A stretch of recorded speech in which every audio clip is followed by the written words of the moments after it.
Hello and welcome to the Golf Course Lawn Show. My name is Ron Henry and I'm here to help answer your lawn care questions.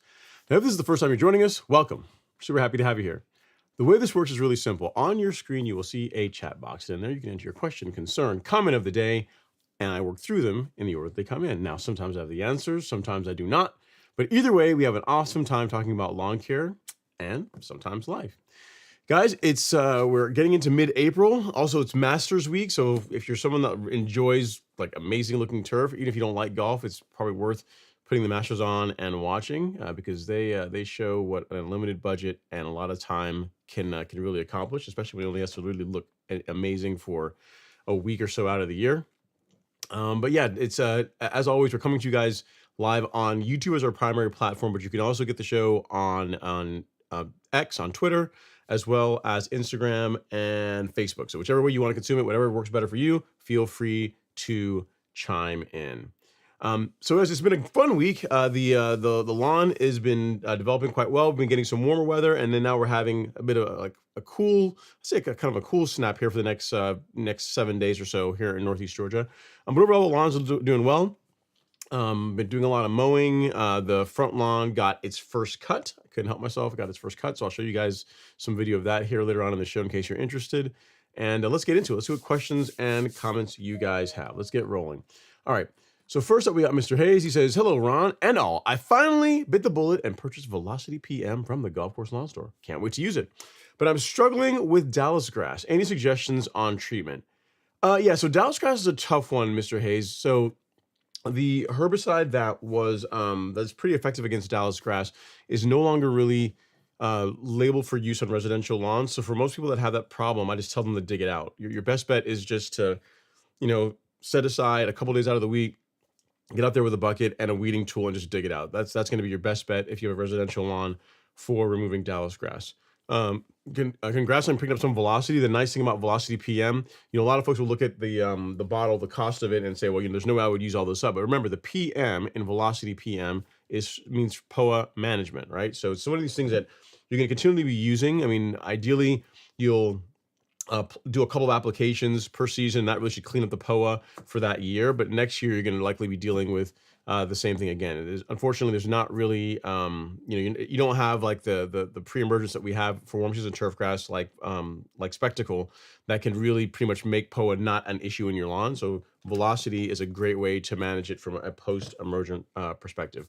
Hopefully that helps answer your question as far as Dallisgrass. Sorry, I don't have a better one for you, but your options are you can use like a spot spray of glyphosate, but you're going to damage the surrounding grass. So for most people, I say, you don't want to have that. Just go ahead and dig it out. That's what I would tell you. So hope that helps, sir. Appreciate all the business and all the love and support. If you need anything else, do let me know. We got Devin in the live stream. Dude, you're off early tonight. It's kind of cool. He says, looking forward to some great turf talk. I've got the yard looking like it's mid-July. Mid-July, you say? Pretty crazy, actually. I'll email you some pics. Got the masters on and seeing how the lawn reacts to new PGR and Primo. New PGR and Primos, you say, huh? Interesting to know what you're using. You got to send me. You got to let me know what you're working with, Devin, in the email. But yeah, it's funny. This year, it's true. The lawn has been doing quite well. It's greening up. My lawn, like yours, is definitely ahead of the curve compared to years past. And you're really enjoying it. Like in my lawn is already under regulation. I've already been hitting it with Primo and a new EZ actually today, because this weekend I've got some stuff going on. I did my it's been 2 weeks since my last application, so today I did my my app. So I'm gonna have time to mow, but I'm not gonna have time to do everything else. So I got it done today. I'll show you guys that in a second. But looking at Devin's picture, he sent them here, and man, this is looking good, man. Color's looking fire, man. Okay, let's start. We'll just put them up in the order that you sent them. So picture 1, exhibit 1 for Devin is this guy right here. Color looks great, man. Color looks awesome. Stripe action is on point. Your neighbors probably wonder, what on earth am I doing wrong that my grass doesn't look like that? So very nice work, sir. I dig it. And then picture 2 is this. So nice street view. I do like the diagonal stripes. I'm a big fan when it comes to if you are mowing the front lawn. I am a fan of diagonals. So I think from a standpoint of people being able to see it and really appreciate the stripe action, it does better than when the stripes are just face on from the house. Because when they're to and from the house, really it's only when you're right in front of the house you can see it. Whereas when it's diagonal, they tend to get to see more stripe action for longer. So I get it. And then of course showing the equipment that he's working with. He's got a Greensmaster. His trusty Pooch is on the lawn. The color looks awesome, man. That is crazy that it looks that good this early in the season for you. Very nice. Very, very, very nice work. Keep it going. Looking solid, man. I like it. Very nice. All right. But yeah, I mean, kind of much like you, the back lawn is doing really well. The front lawn is also in great shape. I can show you guys that. We'll run through it again later on in the show, but I'll show you guys what we're working with. This is a really short video, was shot this morning. So I mowed the lawn yesterday, and then before I sprayed everything, I went out and just did a quick video of showing how it all looks. So this is the front lawn we're looking at. So it's mowed right now at an inch, 1 inch, with the Revolution 26. It is beginning to root in already, which is quite nice. I'm pretty happy about that. Between all the prep work, the compost, the carbonized PNG app, and the 4714, it's definitely doing its thing as far as getting the front lawn looking really good. Again, for a week and 10 days out, looking quite nice. So I'm pretty happy with that. Excited that, we figure that by late May is my plan to be able to put some sand on it. So we'll see how well that plan works out. This is the back lawn, looking pretty epic compared to years past. Again, this was shot this morning. What you're seeing is like as the lawn sits as of today. It was mowed yesterday, and then it got its Primo, a new EZ, the Release Zero Carbon kit, the micro news, the whole combo, the spoon feeding combo that I use on the lawn, and it's coming in quite nice. I'm really happy with that. Given that where we are so early in the season, it's only going to get better once we get into the hotter times of the year and the Bermuda really, really lights off. So great stuff. All right, next up, we got Kenny Kadow. He has entered the chat, Mr. SEC himself. He says, hey, Ron and everyone, hoping I get enough time off work to get my Revolution 26 10 blade. Yeah, 10 blade. Nice. Good choice. On the lawn this weekend will be the first cut with it. I've been itching all week. Very nice, Kenny. You didn't tell us what height of cut you're going with. What I would tell you is this. Given that it's going to be your first time using the Revolution 26, and while I do this, we can clap it up for you, give you some DAP, because it's you got some equipment, and we have to put some respect on your name. Congrats on the 10 blade 26. Is start high and just slowly work your way down. The Revolution makes it really easy as far as making height adjustments. So let's say you want to get the lawn to 3/4 of an inch. Start at like an inch and then make more over the entire lawn at an inch. It'll give you time to kind of get used to the mower, taking too much off at one time, and you can slowly work your way down to get the height that you want. So that's what I would recommend you do. Enjoy the new piece of equipment. It's a really nice bit of kit, so I'm sure you're going to have a lot of fun with it. Take pictures before you mow with it, and then after you mow with it. And if you want to share them on the live stream next week, we'll show everyone how your lawn looks after being cut with the Revolution 26 10 blade. All right, next up, we got Mr. Andrew Phillips in the live stream. He says, hello, Ron, and thank God it's Friday. Checking in for a bit before I go and get in a mow. Man, all you guys are about getting your mow on Friday afternoons. I like it. Have a good show. Your Zoysia after the mow is looking primo. Thanks so much, Andrew. I'm really liking how it's coming together. Again, my goal was to be able, or still is, to be able to top dress the lawn in late May. So we'll see how well that does. We'll see how that one does. So yeah, we'll keep rolling with it. I'm liking it so far. The coolest thing about the Zoysia that I'd say so far is like how soft it is. I mean, it's really, compared to Bermuda, it's a lot softer grass. And here's the thing: it's still a little bit tall. It's around an inch right now. So as I get the height of cut down to where I want it, I'm looking for somewhere between 5/8 and 3/4 of an inch, somewhere in there. We'll see how it still feels. But so far, so good. All right, next up, we got the Everyday Life. He says, hey, Ron, I have part of my yard that slopes like your front, hard. I'm experiencing erosion to the point where I can see red clay. Could you please advise me on how to prevent this? Yeah, so great question, the Everyday Life. So I'd say avoiding erosion or limiting erosion on a slope, for me, really got better when I took some time to figure out or to divert water from running off the slope. So there's going to be a certain amount of water that you're not going to really be able to prevent. So rain that hits the slope itself, you can't do anything about that. But if you have the front lawn or the house, any drainage coming off the house, or any drainage that comes from other parts of the lawn that run over that slope, anything you can do to correct that or divert that water elsewhere is going to do a lot. For my front lawn, the front roof of the house, that whole front roof section would drain into the front lawn. And now it's like 3 years or so at this point. I went out and got some flex tubing, diverted that downspout to where it drops the water onto the driveway, and it made a huge difference as far as erosion and just the lawn not having a big, like a slight channel being cut through it pretty much every year just from heavy rainfall. So that's the thing I would tell you to do. Light top dressing is also going to be good. So if you can core aerate the lawn and then top dress with a mixture of sand and compost, adding some sand in the soil profile is going to really help with drainage. So between limiting large amount of water running over the slope, top dressing with some sand, and that's really going to get you in the best possible position that you can be, right? And after that, you're just kind of left with just how the lawn is. If the slope is too extreme, you're probably gonna have some erosion. By doing these steps between top dressing and redirecting excess water from running on the slope, it's really gonna make a big difference as far as erosion goes. So hopefully that helps. It made a big difference for me, and yeah, it doesn't take that much, man. Get some friends to help you out with that work. But once you do that, you'll notice a big difference. It's worth doing it, because even if you have to hire a professional to do it, because you will do this work one time and then the benefits are like, it's long tail, right? You get a lot of benefits out of it for an extended period just from making that decision. So I would absolutely have you look into irrigation, or sorry, into drainage. It's a big part of managing erosion. And you said, if I top dress, I may get the same issue. Maybe if you go too heavy, absolutely. But I'd say core aerate well first. And then when it comes to top dressing, 1/4 of an inch to 1/2 inch of material, your slope should be able to hold on to that. So that's what I would tell you to do. Brew Cruise Fishing is up next. It's Happy Friday. Ron and all. What's going on, Brew Cruise? Hopefully you're doing all right. Thanks so much for coming to hang out.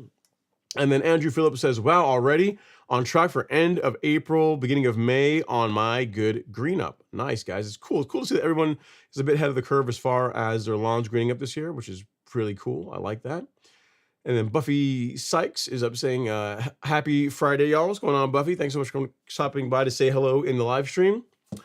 And then next we have Ted. He has a question for us. Interesting one. Let's see if we can figure this out. He says, hey, Ron, I'm doing something wrong with my backpack sprayer. 3,000 square feet on the low setting.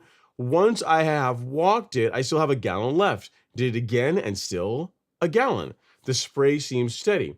Yard Mastery 4-gallon sprayer. Okay, Ted. So one thing you need to tell me is how much water you're putting in the sprayer. So if you're putting in a total of like 4 gallons of solution, so between the water and whatever you happen to be spraying on the lawn, you should have 1 gallon left after spraying 3,000 square feet. So if you're doing like a foliar spray, what I like as far as the dilution rate is 1 gallon of solution, so water and whatever fertilizer you happen to be using, going over 1,000 square feet. So if you are putting 4 gallons of solution in that sprayer of product, whatever you're doing, you should have a gallon left over by the time you're done. So that's if that's what's happening, you're spot on.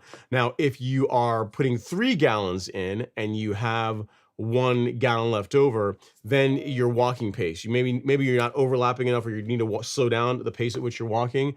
But if you have a 4-gallon sprayer, you're putting 4 gallons of water and product, whatever you happen to be doing, in that 4-gallon sprayer, and you have a gallon left, then you're doing it right. And you're saying, okay, I see what you're saying here. So you have 3 gallons for 2,000 square feet, and I only do 3 if so it foams. If anything, I wasn't fighting it. Yes, I'd say slow down your walking pace a little bit, because for the Yard Mastery sprayer, the one that I use, I run mine on the low setting, and when I do the entire lawn, it's like 3 tankfuls to do 11,500 square feet, right? So I typically have a little bit left over that I'll spray on like Alex's vanity strip. So like that, you should be doing about a gallon per 1,000 square feet if you're doing it right. So I would say just maybe slow down, back down on that walking pace, and that should get you closer to 1 gallon per 1,000. So hopefully that helps, sir. It's a good question. The thing is, some people will say, yeah, you can dilute at lower rates. So you could say do half a gallon per 1,000. I'm not a fan of doing that, because you're starting to make the mix more and more concentrated, and if you overlap too heavily, you're more likely to get adverse results from an over application, depending on what it is you're spraying. So I'd say back that walking pace down just a little bit and see if that makes a difference as far as what you end up using. So hope that helps, sir. Appreciate the question. If you need anything else, definitely let me know. And Ted did send a picture of his lawn, which I can show you guys. I think I showed you guys last week, but show you what he's working with. Overall, quite nice, quite nice. The stripe action is on point. I would say we approve of this. So keep going, Ted. Again, the color looks great. Stripe action looks great. Very, very nice work. Whatever you're doing, it seems to be working. So I'd say keep it up. All right, next up is Randall Lard. He says, good evening, Ron. What's going on, Randall? Hopefully you're doing well. And then Ted says, I slowed down second time even more. Huh. Yeah, I don't know, man. I mean, maybe you're not really overlapping the passes enough. That could be it, because my sprayer, I absolutely am putting out a gallon per 1,000, right? So I'd say we have to maybe look at what you're doing as far as how you're spraying that. That's causing you to not put enough product out on the lawn. All right. Next up, we got Higgy Pop saying, happy Friday, everyone. Have a great show. I appreciate that, Higgy. Thanks so much for stopping by to say hello. And then next up is Brew Cruise Fishing, talking about his lawn projects, because this is the season for it, right? If you are, especially if you're in the Southeast, if you're not regularly mowing, at this point, you really should be, especially if you did a lot of the prep work to scalp your lawn, do all the things to help get that early green up. Like, you should be starting to mow regularly. And in case of Brew Cruise Fishing, his plan is to next weekend is to aerate and then level. So very nice. So you're totally on track with what I would say, at least for the Southeast, is a good plan for this time of year. Robert Rainey's up next. He says, yep, we've been mowing a lot. Time for PGR. Yeah, man, I'm already ahead of you. New Easy and Primo have already made their entrance on the lawn, and they're having really good results, spectacular results, if I do say so myself. I think I've got a picture showing you guys. So this is when I was mowing it yesterday. This is the GM on the lawn looking like nuclear green. Again, the time of day and the sunlight hitting it. So the Bermuda is doing really nice this time of year, and the stripe action is on point. All right, Jason Harrison has entered the chat. His question or comment is Happy Masters Friday, lawn coming to life, and I'm going to be adding PGR to the tank tomorrow. I like it. Aeration on Sunday. So happy to be back at it. Gotta love the never-ending stripe perfection. I could not agree more. Could not agree more, Jason. Have fun with growth regulator. Hopefully you're doing half rate, because it's your first app of the season is when you have the most likely chance of getting some discoloration or tip burn. So if you're going at half rates, you're pretty much going to eliminate that, especially if you're spraying other products along with it, maybe a little bit of fertilizer, a little bit of iron. So if you're doing that, you should be good to go. And then Buffy Sky says, first timer, welcome. Hopefully the show is valuable for you. Hopefully you learn something, or at least it's entertaining, right? So I give myself many ways to win. If you don't learn something, hopefully at least we make it entertaining for you. So thanks so much, Buffy, to come hang out with us for a little bit on a Friday night. Really do appreciate it. All right. Next up, we have Jeremy Wallace. He says, let's go. Beverage of choice in hand and less than 24 hours away from a spoon feeding program, starting with the Lebanon 1608 Carbon Kit 22.3 on my St. Augustine. LOL. Very, very cool, Jeremy. Have fun with it. Enjoy the start of the season. And again, that 1608, you're really, I'm not sure if you've ever spoon fed your lawn before, but what you're going to see is after the Granular Fertilizer app, about 5 to 7 days, depending on temperature in your area, it's just the lawn is just going to, the color is the things that are come in. You're not going to really see a huge flush of growth because that's not really what we want, but the color is going to get so much better, so much deeper, and I think you're going to be very, very happy with it. So keep us posted as far as how the lawn does. We got some pictures of some other folks that I've sent them in that are getting ready for their program. We got Melvin. He sent some pictures in earlier. So this is what he's doing for his lawn, so that you can see the stage of green up that he's at. We got another shot here showing a close-up of his grass, and then another shot showing where he is, and then finally, I think we had, so showing what he's doing as far as his feeding program. So you see he's got the micros blend, the 22.3, so primo. He is good to go, man. I like it. So he's gonna start spooning feeding his lawn, much like a lot of you guys that are in the live stream this weekend. So can't wait to see the results. Also, pictures from another viewer here. I think it was Kevin Hester. He sent these in earlier in the week, showing what the state of his lawn in I think he's in North Texas, he said. And the color looks fabulous. I mean, look at that. For the first part of April, I mean, I take that. Not bad, right? Not bad at all. I mean, color is on point. Stripe action is looking good. You are doing the work, sir. House, I mean, great place, great house. I mean, the lawn looks incredible. So keep going. Absolutely love it. Love to see folks getting ahead of the curve and being, really setting the standard for their neighborhoods this early in the season. So keep it up. All right, next up is Claude Thompson. He says, hey, Ron, I hope all is well. I have 2 questions for you.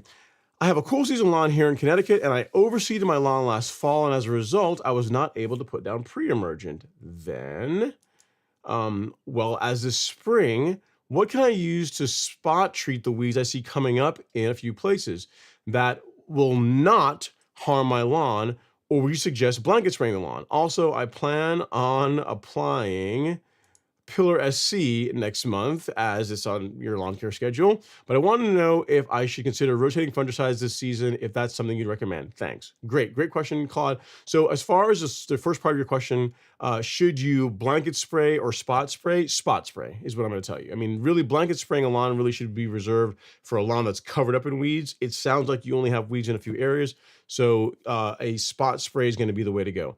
Given that you have a cool season lawn, I'm going to give you a couple of options here. If you go to the Golf Course Lawn Store, you go to Shop and then Weed Killer. Depending on what weed you're dealing with, you can use Tenacity. It's a great go-to for controlling crabgrass, controlling a wide variety of weeds in cool season lawns. You can see the list of the very many weeds that it controls and more listed here.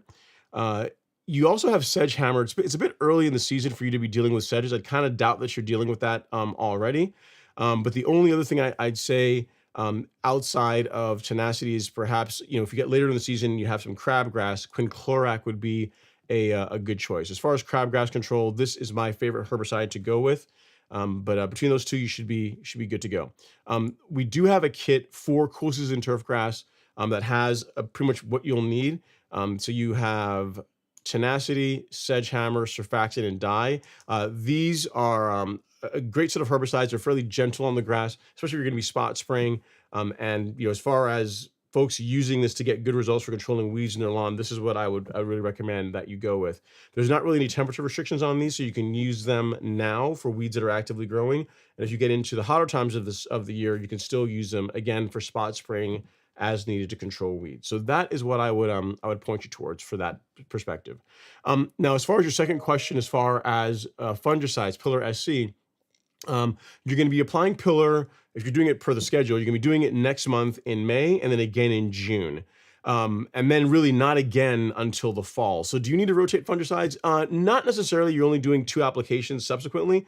If you were dealing with an active disease problem in the lawn and you applied Pillar and you did two rounds of that and didn't take care of it, kind of unlikely, but if that were the case and you feel like you needed a follow-up, at that point is when I would go to a different fungicide. For folks that have big or have a really tough disease problem that they're dealing with in their lawn, I'll often point them to 336F. It used to be, I think New Farm owns it now. It used to be a Clary's product, but now I think it's run by New Farm because it's a different group as far as the fungicide goes. So Pillar SC is a 3 and 11, the triticonazole and pyraclostrobin that's in that, and then the active ingredient in Clary's, the 336F, is a group 1 fungicide. But again, if you're doing it preventatively, which is what I recommend, where you're spraying in May and then again in June, not really a need to rotate. So you can be doing 2 apps and then nothing for several months. And then if you're doing it again in the fall, and then you'll be good to go. So hope that helps, sir. Great question. If you need anything else, definitely let me know. It's good call. And yeah, when it comes to spraying herbicides, as a general rule, I mean, you really want to avoid blanket sprays if you can help it, right? I mean, that really should be reserved for lawns that are been neglected. You got maybe you didn't do pre-emergent for several years. You just moved into the place, and there's you got as much weeds as you do grass. In that case, yeah, blanket spray can make a whole lot of sense. But for most people, especially in your case, where it sounds like you did an overseed and perhaps some of the areas that were thin, you got a little bit of weed pressure here and there. Yeah, I mean, if you can't pull it, then a spot spray is what I would tell you to do. That's going to minimize stress to your grass, and it's still going to get you a good result as far as controlling the weeds in your lawn. All right. Next up is Ron Shaw. He says, G-Man, first timer. Have a great show. Thanks so much, Ron. Thanks for coming by to stop by and say hello. I know we've been going back and forth with some questions you've had as far as some things you're going on in your lawn, but yeah, man, thanks so much for taking the time to come by and say hello for a little bit. It means a lot. Kevin D. Jones is up next. He says, good evening, Stripe Action Gang. Can't wait for our steady ground temperatures to get this year kicked off. Soon. It'll be here soon. We got like 7 days where it's cooling down a bit, but then we'll be good to go again, right? So don't you worry, Kevin. We'll be going. You'll have to mow, here soon. So enjoy the little bit of the easing into the season. All right, Eric Garcia, he says, hey, Ron, I live in your neck of the woods. I real mow. What length should I shoot for if I only have time for 1 weekly mow? Really, this time of year, you can probably get by with 3/4 of an inch. Once you get into the hotter time of the year, so when we get into like May going forward, May, June, if you can only mow once a week, you're going to have to raise that height of cut up. So, 1.25 inches, 1.5 inches is where you may end up if you can only mow once per week. And that also assumes that you're going to be using growth regulator to slow down how quickly the lawn grows, right? So, I mean, with real mowing, to even like height of cut aside, just to get that really good appearance, you really need to be able to mow the lawn twice per week. If you're only got time to mow once per week, real mowing probably isn't the best course of action, if I'm being completely honest with you, because the height of cut that you are going to need to maintain the lawn at, you're going to get higher and higher outside of the areas where real mowing really shines. Like lawns that are real mowed really do their best when they are maintained at an inch or shorter. If you're going to be at 1.25 inches, 1.5 inches, assuming the mower that you're using can even go that high, it's still going to cut okay, but it's just not going to be as good. Like you're kind of in that like lukewarm area where if you took a rotary mower all the way down, you could cut it 1.5 inches. And if you take a real mower all the way up, you could cut at 1.5 inches. And neither mower is really working at the height of cut where they really will perform their absolute best. So what I would tell you is you can start at 3/4 inch this time of year. You'll eventually have to raise that using a growth regulator like Primo and or a new EZ. Like this combination does a really nice job as far as reducing the amount of times you have to mow the lawn each week. But still, when you get in the hotter times of the year, man, once per week is just not going to be enough if you are maintaining the lawn at heights that make sense for real mowing. So hope that helps, Eric.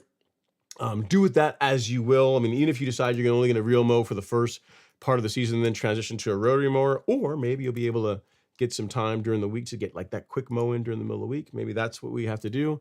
But yeah, I just want to like set expectations for you, because what will happen is if you try and maintain a lawn at 1 inch, 3/4 inch, mowing only once per week, when you get into like mid-May, it's just not, you're going to start discoloring the lawn every time you cut it. You're going to be taking too much material off each time. So hopefully that helps. I know you got Bermuda. Yeah, with Bermuda, even more so. Like you told me you had Zoysia, still going to be tough, but Bermuda grows way too aggressively. Like once the low of the day is in the 60s consistently, Bermuda really begins to grow very aggressively, and that's when you're going to have trouble with once per week mowing if you are keeping the lawn at the heights that make sense for real mowing. So try it out for a little bit now, but eventually you have to mow more frequently or raise your height of cut up.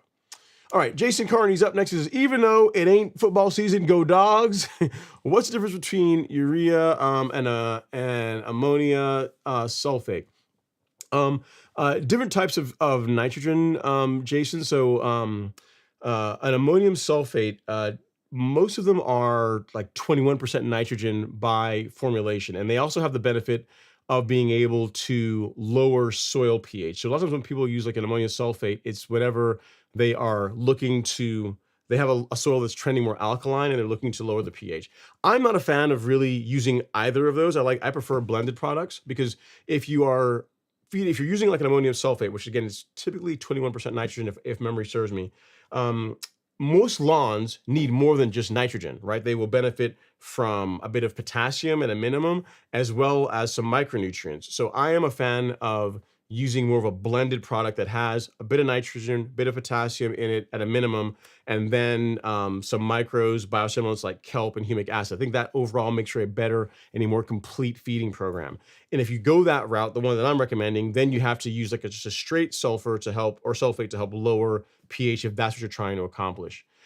Urea is a faster releasing form of nitrogen. Most fertilizers have, like even some of the fertilizers that we sell, they have urea in them to get that color response and that growth response a bit faster. But the better fertilizers, again, in my opinion, are a blend of fast and slow release nitrogen. So even like some of the fertilizers that we carry on the golf course lawn store, the ones from Lebanon, they have some urea in them, but that is not the only type of nitrogen that's in them. It's like a blend of nitrogens of fast and slow release to overall give you the best result, right? You get a nice boost in color, and then you also get the extended feeding from a slower release. So hope that helps, Jason. I mean, again, do with that as you will. I mean, I'm not a fan of either of those for my feeding program for the reasons that I said. I like more like blended products that have a bit of everything. So I'm kind of just being more efficient with my time and also minimizing the chance of injuring the lawn, because with the straight urea, there's a lot more nitrogen, and if you're not careful as far as application, your chances of burning the lawn are substantially higher than, again, with like blended products that have a percentage of slow release nitrogen in them. So great question, sir. Hopefully that helps you out. And I agree with you. I mean, we're gonna make folks mad here if we start talking about the Bulldogs too much. But yeah, hopefully that was useful as far as giving you an idea as far as what the differences in nitrogen types are. And something I can show you really quickly here, and most fertilizer bags will have this. Actually, I can show you real quick. We can go for a quick tour here so you can see what I'm talking about.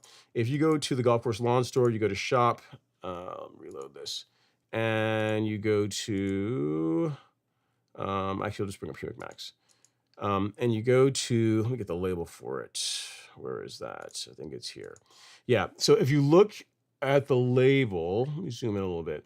What you'll find is the portion of the nitrogen makeup. So it says this fertilizer is a 1608, right? So 16% of it is nitrogen.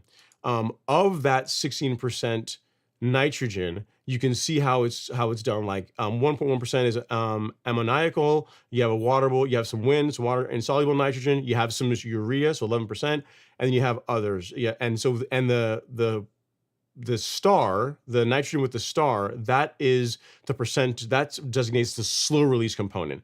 So of this 16%, 11% of it is urea, right? And then the remaining percentage, 3.8% of it is Lebanon's methylene ureas, which is their slow release form of nitrogen. So this is like a blended product to kind of show you exactly how that breaks down on the label. And most of them will have like an asterisk or some other symbol to let you know like which of these types of nitrogen are slower release. So hopefully that helps, sir. Need anything else, definitely let me know. And again, I would encourage you to, use blended products. Like you get the best of both worlds if you go that route. The only real benefit, in my opinion, to going like straight urea is that it's cheaper, right? It's cheaper, but it's not necessarily, in my opinion, the best way to feed your lawn. All right, next up is Mace. Mace, he says, evening, Ron and fam. How's your lawn, Ron? It's looking okay. It's looking all right. It's coming through. I can show you. We can talk through it while I read the rest of your question. This is the lawn as of this morning. This is the front lawn. This is the Zoysia renovation project that's going on. There you can see that at 10, 12 days in, it's already had its first cut. Right now that is sitting at right at an inch. I put an edge on it as well. And then if we go around to the back, this is filling in nicely. Again, it's still greening up. The lawn is not fully filled in yet. We still have some areas here that need to catch up. But overall for April 11th, because this video was taken this morning, this is the state of the lawn as it sits. So what's happened is, how I got to this point is the lawn has been regularly mowed. I began feeding it March 1st with a 12-0-24, and then getting into mid-March, I began spoon feeding it. So it's been mowed once every 3 days or so at this point, and overall looking really good. The color's coming in nice. It's already under growth regulation, so for early April, not bad. Again, this is a great start to the season. All right. You says, thought the links you gave last Friday would be there after the show because I didn't want to miss anything. Oops, I'll reach out for links again this weekend, the spoon feeding regime. Yeah, sure, I can help you out with that, Mace. So as far as what I do, I've got a video. You know what? I don't have to walk through it all again. I'll just link you the video. I use our Release Zero Carbon Kit, or the products in the Release Zero Carbon Kit, along with our 22-3 liquid fertilizer. So that is the stack that I'm spraying. And if you want to see a video showing exactly how that breaks down, like shows me mixing it, then you can just watch this right here and it'll save you a lot of time. I give the rates, I give all that jazz in there, so you'll be good to go. What Ron is spraying on his lawn. The only thing that I didn't cover in that video is I also am spraying the microbial food, the biospectrum as well. That's the only thing that's not listed in that video, but that also is sprayed on the lawn as well. All right. Okay. Next up, we have Jocelyn Y. Buckley. She says, hey, Ron, it's been a while. The lawn looks amazing. I got the carbonized PN this week and plan to top dress my Kentucky bluegrass with it because it's kind of bumpy in some areas. New Mexico. When to treat for grubs?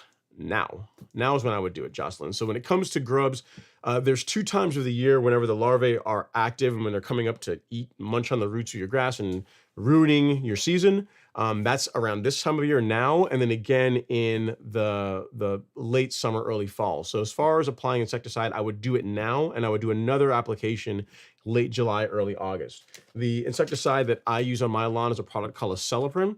This is available in both liquid form, like I have here, and also in a granular. So whichever version works better for you, then that's what you can go with. But yeah, when it comes to insect problems in your lawn, much like weeds, much like disease, it's better to prevent them than wait till after the fact to try and correct the problem. And if you want to know where you can get a Celiprin, I'll send you a link here on the Golf Course Lawn Store to that section. So if you go right here, Jocelyn, you'll be all squared away. So hopefully that helps. Long and short is apply now and apply again in late July, early August. So as far as the answer to this question, because the question that I get is as far as like what to apply and when, right? We have put together, we have a schedule that is more detailed. That's part of the Golf Course Lawn Academy, which is our paid course. But for all those folks that don't want to do that or just say, I just want to have some guidance to build my own program, we have a free calendar that's available for anyone to use. And folks from Washington to Florida use this and they get great results with their lawn.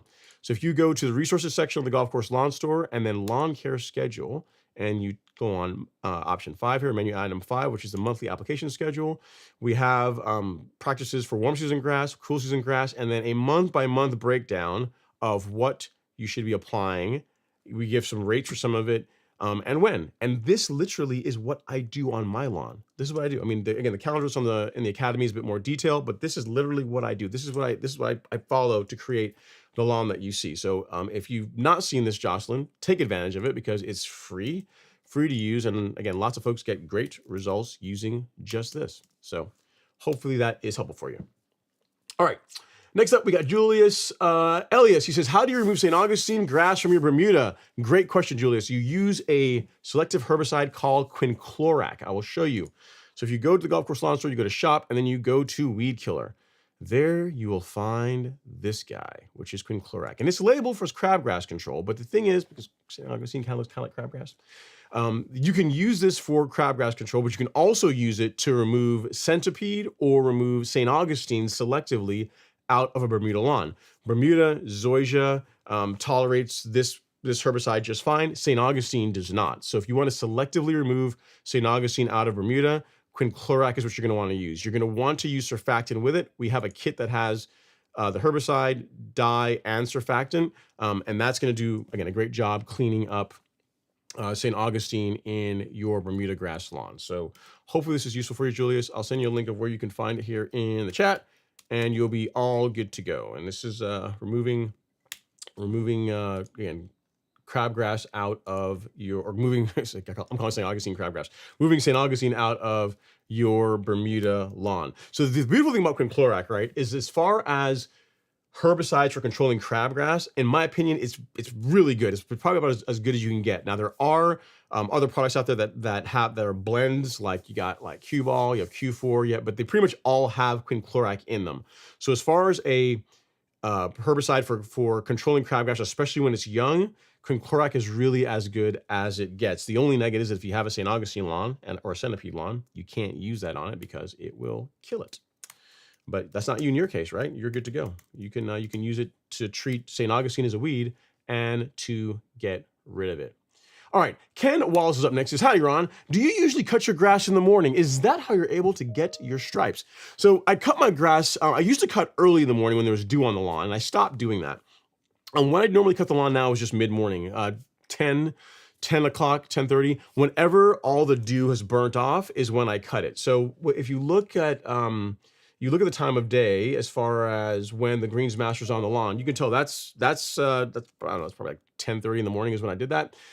How I get the stripes to look that way is I set the stripes the stripes as they're set now have been set that way for a couple of years, but at the beginning of the season, I have like an index point that I start off of the patio that I mow from, and then I will mow to the left of that, to the right of that. Once the stripes are defined, then I just use that for the rest of the season. So I can show you what I'm talking about here. Maybe it's going to come across in this video. I'll show you the little cheat code that I use, and you can use something similar. Let's get over to the back lawn. See if I can pause it right here. Okay, perfect. Right there. Okay, right there. Back a little bit. Right here. Right. Okay. Boom. Okay, so you see the patio where it ends, and you see the light stripe that is to the left of the patio. Whenever I am starting out for the season and I really want to make sure my stripes are nice and crisp, that is literally the first pass that I make. because the patio doesn't really move, and the chimney of the house that's in the background, that also doesn't move. So I start from that left side of the patio, mow towards the chimney stripe, and then I mow the lawn to the left of it, and then I mow to the lawn, and I build out the stripes to the right of it. And once I do that a couple of times, that's how I get the stripes nice and defined, and so they stay the exact same way throughout the season. Once you've got them, I mean, lightly burnt in, you can just kind of go over that. You can just maintain and mow the lawn that same way whenever you're mowing in that direction. But it's very important that when you start the season, assuming you're not, assuming your stripes aren't like defined into all year round, that you have a good indexing point to start from, and you have something in the background that you can mow towards, and then just build everything out from that. That's what I do, and it works well for me. So hope that helps, Kenny. If you are, sorry, not Kenny, Ken Wallace, if that helps as far as building out your stripes. And what I'll tell you is it's important to vary. So while you see the stripes in this video are going this way, every time I vary the direction. So one time it's going away from the house, and the other time it's 90 degrees in the other direction. So actually, you know what, we can show you really quickly. If we continue the video, I'll show you what I'm talking about. So right now you can see that if I turn the camera this way, I think I did it. Yep, right there. You can see there's also stripes in this direction. So every time I mow the lawn, I mow it either like this or perpendicular to it, and that way you prevent getting ruts and a lot of extensive wear to the lawn, and overall just makes the appearance look better because you're cutting the lawn, cutting the grass in multiple different ways, and it gives you that really nice manicured look. All right, so use those tips, and you will be well on your ways to having stripes that you will absolutely love. All right, great question. All right, next up, we have No Name. He says, hey, Ron and fellow lawn enthusiasts, looking forward to some great lawn talk. I love the Zoysia updates. Let's get those likes up. Yeah, man, I gotta tell you, I'm very happy with how the Zoysia is coming together. It's gonna need a good top dress. We'll see how many, we'll see how it looks after one.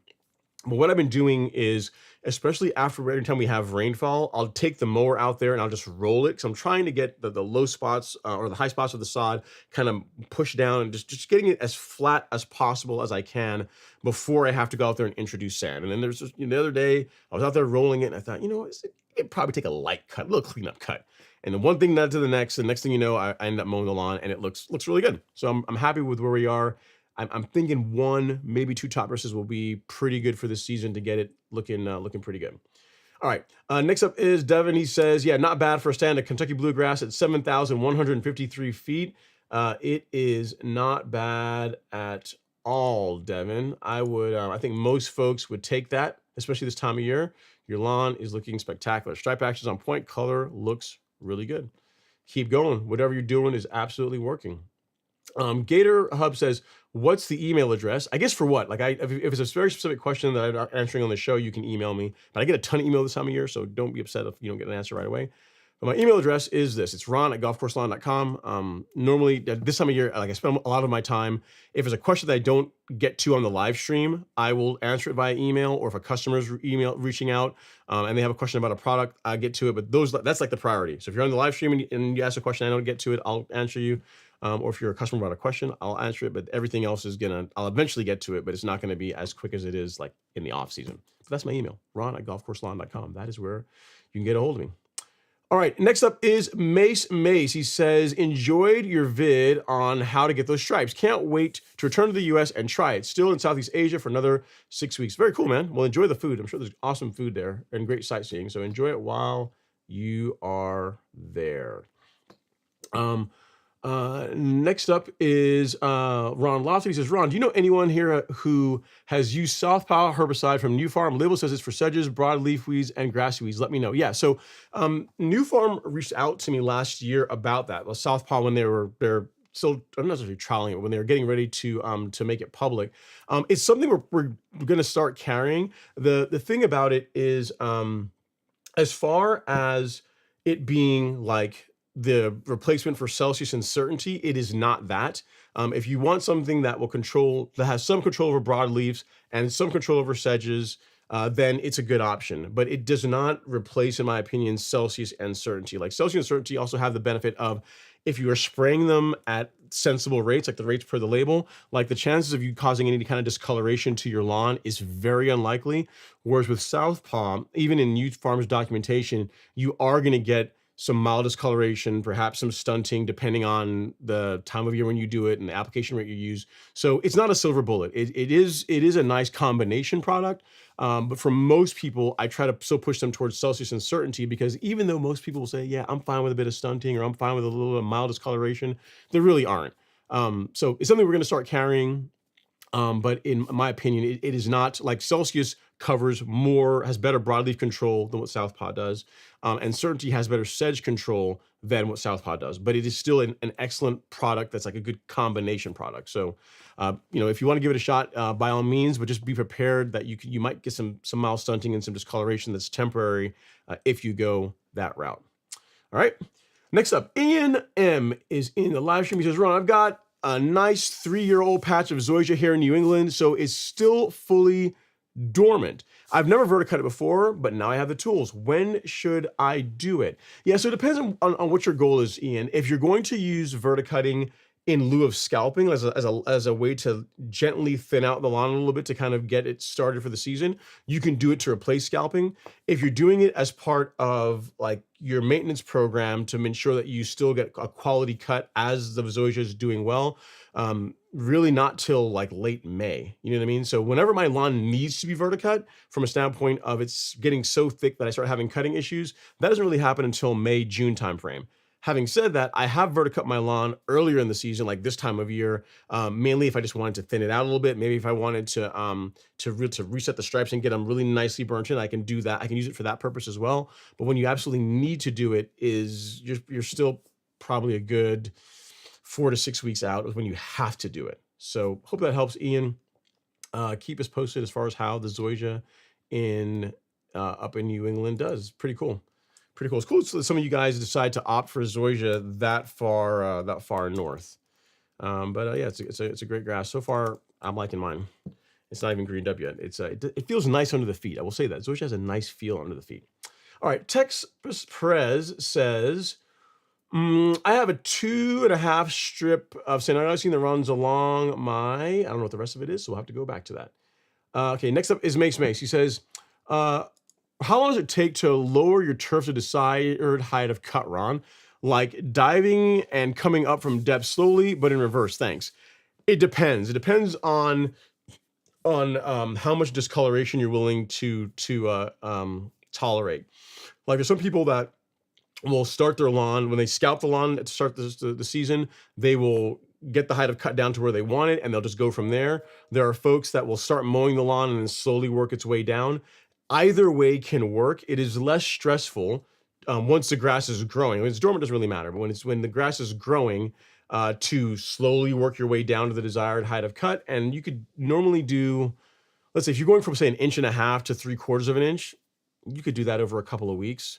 That'd be fairly doable. If you're going much taller than that, it would take even longer. If your goal is to slowly lower the height of cut and maintain color while you're doing it. If you don't really care about that, you can take it, you can scalp it, take it down to the height of cut that you want, especially if it's Bermuda or Zoysia, and just wait for it to green back up. So there's not really any this is the way you should do it. I'd say that if the grass is dormant, you can be a lot more aggressive versus if it is actively growing, then you're gonna get some pretty nasty discoloration if you decide to do a major height of cut change mid-season. So hope that helps, Mace. It really is your choice as far as what you can deal with. The Bermuda's going to tolerate it fine.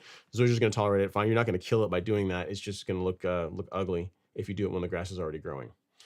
All right, GS is up next. He says, hello, Ron. First timer, welcome. It says, trying out the reel mower game. Can you make stripes with a manual reel mower? Thanks. You can. They're not going to be as good. And here's why. The stripes that you see in a lawn come from consistently rolling the grass or laying the grass in one direction. So the light stripes are when the grass, from your visual appearance, or when the grass is laying away from you. So if we look at exhibit stripe action here, so the stripes that you see right now that are light are the ones where, from our vantage point, the grass is laying away from us. The stripes that are darker are the grass that's laying towards us.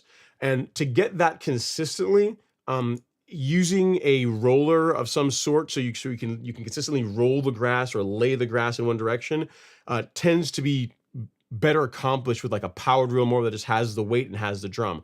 Most push reel mowers, you've got like a wheel on each side, and you've got the cutting, like the cylinder and the bed knife, and it does, I mean, you are kind of pushing the grass in, laying it in one direction, but the stripes aren't going to look anything like that. Like you cannot really achieve those types of stripes without some kind of a roller or drum. So there are like manual push mowers, like I'm trying to think, like the Hudson Star makes one. There's other companies that make some of the higher end manual push reel mowers that have a drum on the back, and those can produce fairly nice stripes. Still not quite as good as that because they just don't have the weight to really lay the stripes, like really lay the grass down nicely. But for what you're trying to do, will your grass look great? Yes. Will you get stripes? Yes. Will you get the really defined burnt-in stripes like what you're seeing in my videos? Probably not until you go to, again, a mower with like a rear drum and a front roller. That's when you really get to roll the grass consistently in one direction and the stripes really begin to pop. All right? So hope that helps, sir. What I would say this, GS, if you're new to the reel mowing game, before you go out and invest a bunch of money in a powered reel mower, not necessarily knowing if you're going to like it or not, take, at least for the first part of the season, and see, can I be consistent mowing a couple times per week? Like that is what you really should be doing. Because if you go out there and you can be consistent with a manual reel mower, which is actually more work than a powered one, when you get a powered reel mower, you're going to be good to go. But I don't want you to go out there and spend, $2,000, $3,000, $4,000, depending on what kind of mower you go with, and not know for sure you're going to want to commit to what reel mowing takes. Like getting a lawn that has that manicured golf course lawn look is completely achievable, but it takes a time commitment, right? Like twice per week mowing is like the barrier. That's the entry level to really get like a really manicured stand of turf grass, right?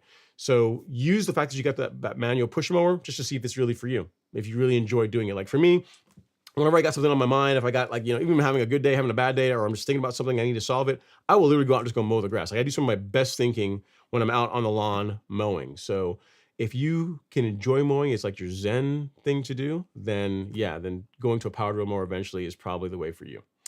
All right, Ted Rogers up next. Hit the like button, guys. Yeah, thanks so much, guys. We got 160 people here in the live stream, only 74 likes. We are down 50% of where we need to be. So if you guys are enjoying the show, please hit the like button, or whatever platform you're on. If you're on, Instagram or whatever, use something for engagement. It really does help the show out a lot. Sends good vibes to the algorithm and gets more folks to come our way. So if you guys could do that, I'd really appreciate it. All right, Kevin Hester's up next. He says, Ron, if you want to maintain at 3/4 of an inch and scalped at 1/2 an inch, how fast do you raise the height of cut? So here's the thing, Kevin. I wouldn't, if it were me, if you scalped to 3/4 of an inch, I would take your height of cut up to say 5/8, like 0.625. And then I would just mow there until like the end of May. And then you could bump your height of cut up to say 3/4 of an inch. In other words, if you can maintain the lawn shorter, given the same mowing frequency, why not? Like it's going to look better. The color's gonna be nice. The overall appearance is gonna be really, really nice. So what I would not do is scalp the lawn at 1/2 an inch, then set the mower to 3/4 of an inch, and then just start cutting from there. You can do that, but like why not? You've already done the work to take it down that low. Slowly work your way up to where you want to be in like June, July timeframe. So if you scalped at 1/2 an inch, I would set the mower to 5/8 or like 0.625 inches and just mow there until you're like, man, I'm having trouble keeping up with this. And then you can bump it up a little bit more. So that's what I would do right now. That's where my mower is set. It's set to 5/8, 0.625. If you see the cutting that's happening in the back lawn, that's where it currently is. And it'll likely stay there until June-ish or so. All right. Great question. Next up is Joshua Araya. He has a question about moisture managers. He says, what's better, hydrotain or foreplay, and what's the best way to go about putting it out? So they are different. They're designed to do different things. Hydrotain is strictly a moisture manager, so it's designed to reduce the amount of watering requirements that you have, depending on your soil type and conditions, as much as 50%. So I'll show you if you go to shop and then soil moisture management. You got the different options here. Foreplay is designed to really help fix localized dry spots. So Foreplay has hydrotain in it. Like one of the components, there's 4 components in hydrotain. One of them, in Foreplay, one of them is hydrotain. The other 4, I'll tell you here. I know there's like a kelp. Yeah, so there's seaweed extract. There is a surfactant, and a potassium humate soil conditioner. So it's got hydrotane, basically kelp in it, a surfactant, and then a soil conditioner. So it's 4 different things with the goal of fixing localized dry spots, helping those areas that are just not having a good job retaining and making use of water to green up. So foreplay is more of a spot localized solution, whereas hydrotane is what I would use across the entire lawn to reduce watering requirements.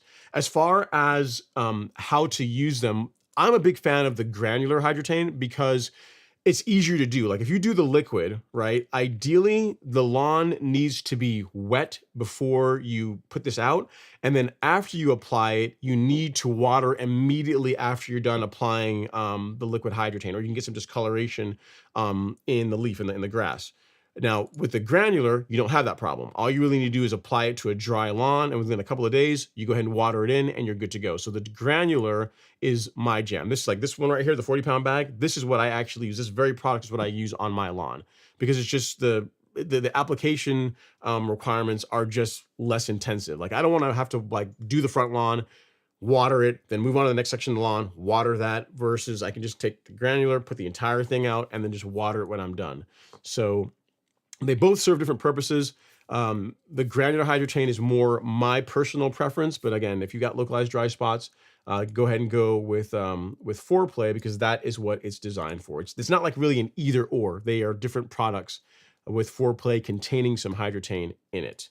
All right, Joshua. So hopefully that helps square you away as far as moisture managers and when you should do them. And as far as when to start with hydrotane, now would be good. Into or early May is also a good time. You want to have the moisture manager applied and in the soil prior to the conditions when you are looking to get the benefits of reduced watering. So what you would not want to do is wait till like July to say, oh, it's getting really hot, I'm not getting a whole lot of rain, time to put a moisture manager out. What you really want is to put it out like now or early May, have it be in the soil, have it watered and have it working. And then when you get 60 to 90 days later after that first application, you do it again. That's what I find will produce the best results, versus waiting until the conditions are bad and then applying it.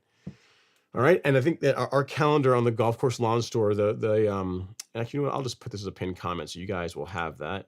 Will reflect that as well. All right, so let me put this here for anyone that wants to make use of it. Month by month calendar.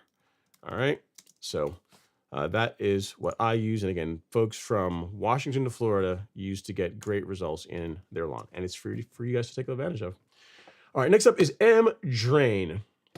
He says, I have the most aggressive form of POA taking over my centipede lawn. Did not use prodiamine in the fall. Mistake.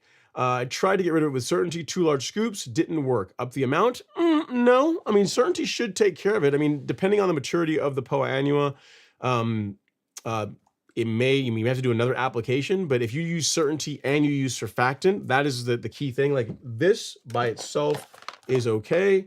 This with surfactant is really what you want to do if you're trying to control POA annua. So 2 large scoops per 1,000 square feet with surfactant is going to do a great job cleaning up POA annua. So if you just sprayed Certainty by itself, depending on if you got rain shortly thereafter, that can cause you to not get as good results with the product.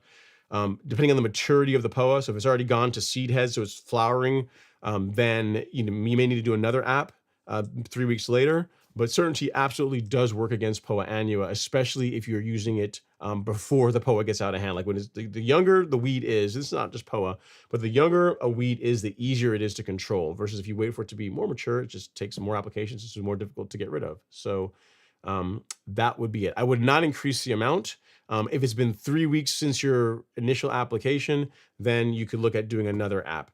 The thing to keep in mind too, M-Drain, is when you apply Certainty for the first 7 to 10 days, you're not going to really see a lot. It's really around that 2-week period is when you're going to begin seeing the POA to start yellowing, and then it will begin dying off pretty aggressively.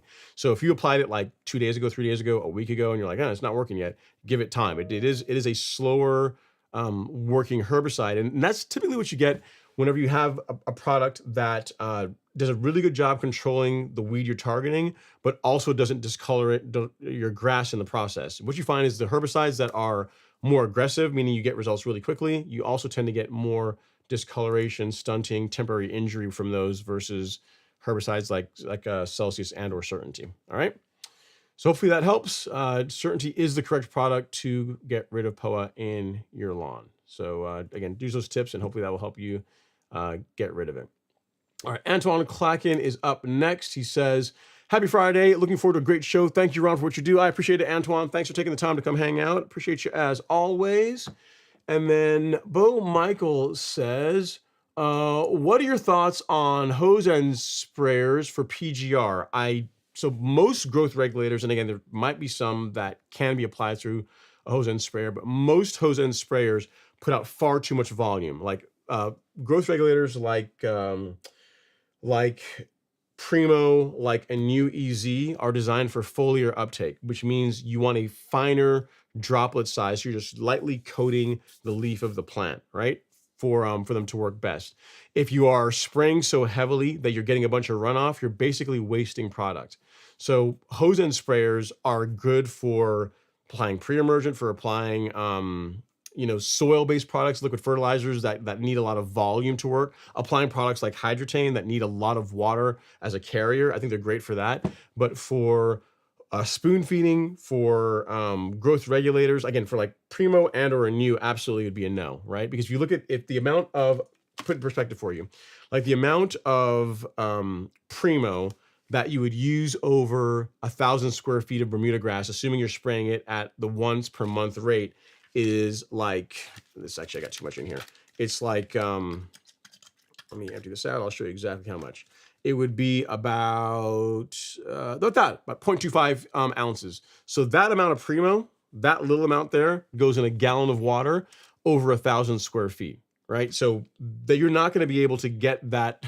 You take this and you put that in a hose end sprayer, you're putting out way more than a gallon over 1,000 square feet for one, and then it's not a fine droplet. It's almost like coming out of a shower head. So it's just not an efficient way to apply plant growth regulator. So I'd say get yourself a backpack sprayer, a pump sprayer of some sort, and apply them using that tool. Like that's what they're designed to be used for, so that you can, again, get that fine droplet, which is going to do a better job as far as using the product correctly. All right, so. I don't have anything against hose end sprayers, but for most of the products that I use, that we recommend in the golf course lawn program, we don't really, outside of hydrotane, don't really have a lot of use for them, right? For like herbicides that we use, they all really need to be applied either with like a flood jet tip or for post-emergent herbicides, a fine droplet. For spraying the liquid biostimulants or the liquid fertilizers, same thing. They're designed for foliar uptake, so fine droplet, 1 gallon or so of solution per 1,000 square feet. Would you can do that with a backpack sprayer? Doing that with a hose end sprayer, not so much. So I think the big benefit of hose end sprayers is they are convenient, and for the products that they're designed to use, designed for, that they work pretty well. But again, for a lot of your professional level products, like hose end sprayers just really aren't a thing. Like if you go out and you get like a bottle of Spectacle Flow or Pillar SC or any professional products, you're not going to, in most cases, you're not going to find a calibration on the label or recommendation on the label for using a hose end sprayer, because it's not really what professionals use. They use like well-calibrated spray equipment that puts out, in most cases, like a defined amount of material at the right droplet size over a certain amount of square footage. So hopefully that helps, Bo Michael. Again, just the right tool for the job. And for most stuff, for growth regulator, in my opinion, hose end sprayers are not the right tool. All right, next up is Jerome. He says, hey, Ron, I call several builders, supply stores in my area, and from what they said, they have play sand, silica sand, washed plaster sand. Which should I get? Hard to say. You want like a medium to coarse sand. So like an FA10 sand, or if you have a place that sells sand to like golf courses, you can ask them for USGA sand like that. Like the particle size is going to be correct for top dressing if you use that. You can also ask them for river sand or masonry sand. The particle size of those sand work well for top dressing. What you don't want to use is like a play sand. Like play sand is too fine. You want something a bit more coarse than that. So again, ask them for FA. Throw out these buzzwords: river sand, masonry sand, FA10, USGA sand. Like between one of those four, you should be able to find someone that gets you a sand that you can use for your top dressing project. All right. It's a good question, Jerome. I know 'tis the season for top dressing, and you want to make sure you're getting the right stuff, which is a great question. The only thing I tell you to not do is don't use play sand. You need something a bit more coarse than that for best results. All right. Next up, we have Bo Michael says, other than liquids, not a fan of backpack and keeping refilling. Yeah, but it's the products you're using. You depends on the types of products you're using, right? So like again, like pretty much everything you see on this table, none of this can be applied or should be applied with a hose end sprayer. Like these are all professional grade products. Like you'll see them used on golf courses, professional turf, soccer fields, baseball fields. None of these will be used with a hose end sprayer. Again, if you're spraying like biostimulants, like something like a biostimulant, I could see you using that with a hose end sprayer. Liquid fertilizer that is diluted quite a bit, you could also use that with a hose end sprayer. Hydratane, like soil moisture managers, products that can use a lot of water as the carrier, sure, that would be great for a hose end sprayer. But again, when you move into the realm of more professional grade products, that's just not, hose end sprayers just aren't the tool you use to apply them.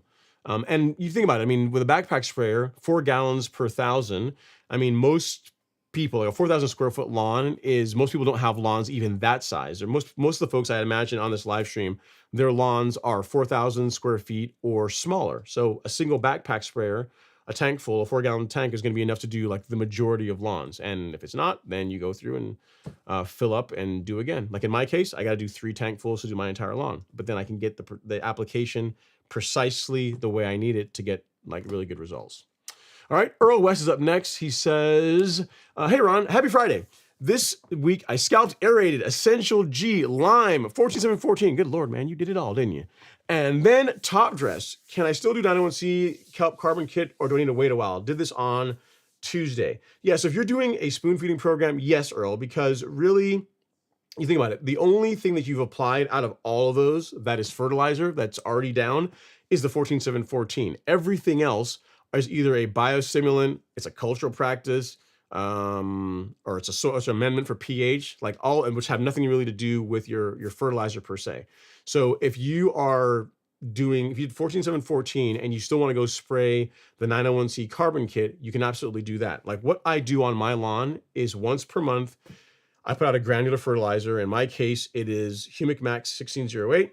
And then every 2 weeks, I spray a combination of liquids consisting of biostimulants and growth regulators. So every 2 weeks from now until October, my lawn will get sprayed with pretty much the same concoction every 2 weeks. And then once per month, it'll get a granular fertilizer at low rates. That's what I do. Regardless of whether I am aerating or top dressing, that's what just happens. From like now until October, that's what's gonna happen on my lawn. All right.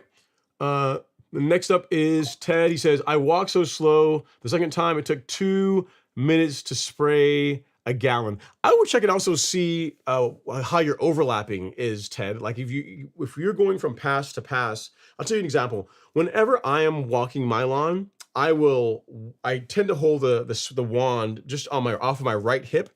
I'll make a pass down with the wand there, and then I'll turn around and pretty much walk the same line. But because now I'm walking in the opposite direction, the wand is still on my right hip, like it produces a really nice light overlap between those two passes and produces very good coverage. So I would almost say that, I haven't seen what you're spraying, but I almost would venture to say that if you are, unless you're walking really fast, that your overlaps perhaps are not as good or not as tight as they could be, which will slow you down, which will also cause you to put out the amount of product over 1,000 square feet, which is a gallon or so is what I tend to shoot for. All right. Okay. Next up is M Drain. He says 2 large scoops in 2 gallon sprayers. Okay. Yeah. So if you are doing that, so if you did 2 large scoops in a 2 gallon sprayer, then if you spray that over 1,000 square feet or spot sprayed 1,000 square feet, that would be okay. If you took the 2 gallons and you spot sprayed 2,000 square feet, which is what most people are inclined to do, then you under applied the product. So again, even when I use certainty, I believe the label will mention 2 gallons per thousand as a dilution rate. They give that as an example. When I spray post-emergent herbicides, I like 1 gallon per thousand, which is what I use. So the big thing is if you're doing 2 large scoops in 2 gallons of water, that's fine, as long as that 2 gallons is being used over 1,000 square feet. And again, the reason why I'm not a huge fan of 2 gallons per thousand for a foliar spray is that you are gonna, in my opinion, you are gonna get some runoff. Like, that's quite a bit of liquid to put over 1,000 square feet and not have some of it run off, which is again just not, I'm gonna say you're wasting product, but you're not putting it where it needs to be for the best possible result. So if you did 1 gallon with 2 scoops over 1,000 square feet, like that is how I use Certainty, and that produces really good results. So you didn't mention M-Drain, what area or square footage you did that concoction over, but if it's over 2,000 square feet, then you are under applying it. That would explain why you're not getting great control with against the POA annua. All right. Next up is Octo Yo. He says, do you have a vid to help identify what type of grass is in the yard? I don't. We have blogs on the Golf Course Lawn Store. Like if you go to here, to resources and blog, under here somewhere, there is a blog on different grass types, like how to identify them, what they look like. What I would tell you is this: depending on where you are in the country, you more than likely are in an area where most of the grasses are cool season grass or warm season grass. So if you're somewhere up north, you could have zoysia, but most likely your lawn is going to be a ryegrass, Kentucky bluegrass, or a fescue. If you were down south, you could have a turf type tall fescue, a Bermuda lawn, or a zoysia lawn, or if you're even further south, maybe centipede or St. Augustine. What I would tell you is you could either see what your neighbors have and ask one of them, because if you have that grass, likely your neighbors have the same thing, especially if you're in a subdivision. You could take a picture of it and then just plug that picture into Google image search. That typically does a pretty good job of telling you what kind of grass you have.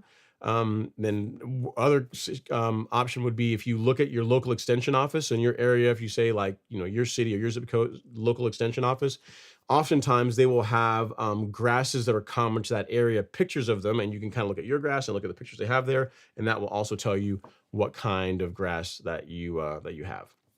Again, so hopefully between any of those, between the again, our blog, which we have a blog post in here on identifying grasses, between a picture and the Google image search, between looking at your local extension office, between one of those, or even just asking someone, if you have like a lawn care service drive by sometime, maybe even ask them, hey, what kind of grass is this? And they'll likely tell you.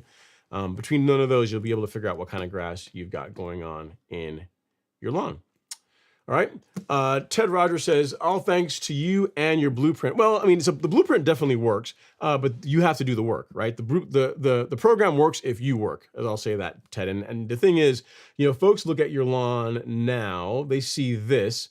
And I remember all the blood, sweat, tears from last season, all the emails back and forth with you and your friend when you guys were out there, like you burned this all down, you leveled it, you're out there putting out compost, you grew it from seed. So it's really easy to look at this and not appreciate all the work that it took to achieve that, right? So you can't sell yourself too short, man. Like doing the thing is important. All right, Andre Taylor's up next. It's happy Friday, everyone. What's going on, Andre? Hopefully you're doing well. And then Adam Starks is up next. He says, hey, Ron and Lawn Crew, just wanted to say, Ron, you are a bad man. I used a soil test kit I won, and I noticed it had RH on it. That means you have your own kit. I love it. By the way, I hit the like button. Thank you so much, Adam. I really do appreciate it. My soil does have a kit that is specific to us, to the Golf Course Lawn Store, which we really appreciate. And I'm glad that you're getting some use out of it, and keep me posted if I can help with anything. Next up we have, I've already answered this question, Bo. I think you're on YouTube now. You're asking the question about hose end sprayers. Not for professional level products like your fungicides, insecticides, growth regulators. Not a fan. I would encourage you to not apply Primo Max with a hose end sprayer. Like I would highly discourage you from doing that. I would not do that. More than likely because if you put the correct amount of product in the tank, assuming that the pickup would even work for 1/4 ounce per thousand, it's just not going to work out well. I would not do that. Get a handheld pump sprayer, get a backpack sprayer, learn to use it. It's really not that hard. And that's really going to be like your golden ticket for stepping into a world of all the awesome goodness that are professional level products, right? So hose end sprayers are cool. They're fine. They're convenient and they're great for certain things, but for most the stuff that we carry, not so much. All right. Let's see here. Jimmy Miller says, anyone else experience a slow green up here in Northeast Georgia? I'm lucky if I mow once every 7 to 10, 14 days. No, it's been pretty good this year. It's been pretty good this year. I mean, this is the state of my front lawn is not looking that green right now, but it's only 12 days old, so we have to make allowances for that. But there's some green coming through. But the rest of the lawn is doing quite well. I mean, this was shot this morning, and for Northeast Georgia, which is where I am, which is where you also are, Jimmy. If we fast forward here, this is April 11th, so that's pretty good for a green up. So yeah, I would I don't know. I mean, it could be how you're feeding the lawn. It could be the amount of sunlight you're getting. It could be a lot of different things. But you and I pretty much are getting the same temperature, same climate. So if the nutrient program is the same, you should, and you're mowing properly and getting enough sunlight, you should get a really good result. So I'd look at it, check all those boxes and say, of these things, what am I not doing? And that will be the answer to your question. All right, Gary is up next. He says, hey, Ron, thanks again for your advice on verticutting via our recent phone conversation. I sent you an email earlier today with the current status of my Bermuda lawn in North Texas, looking for a good April. You did, Gary. And you know what? Here's the thing, Gary. I couldn't wait for you to get here.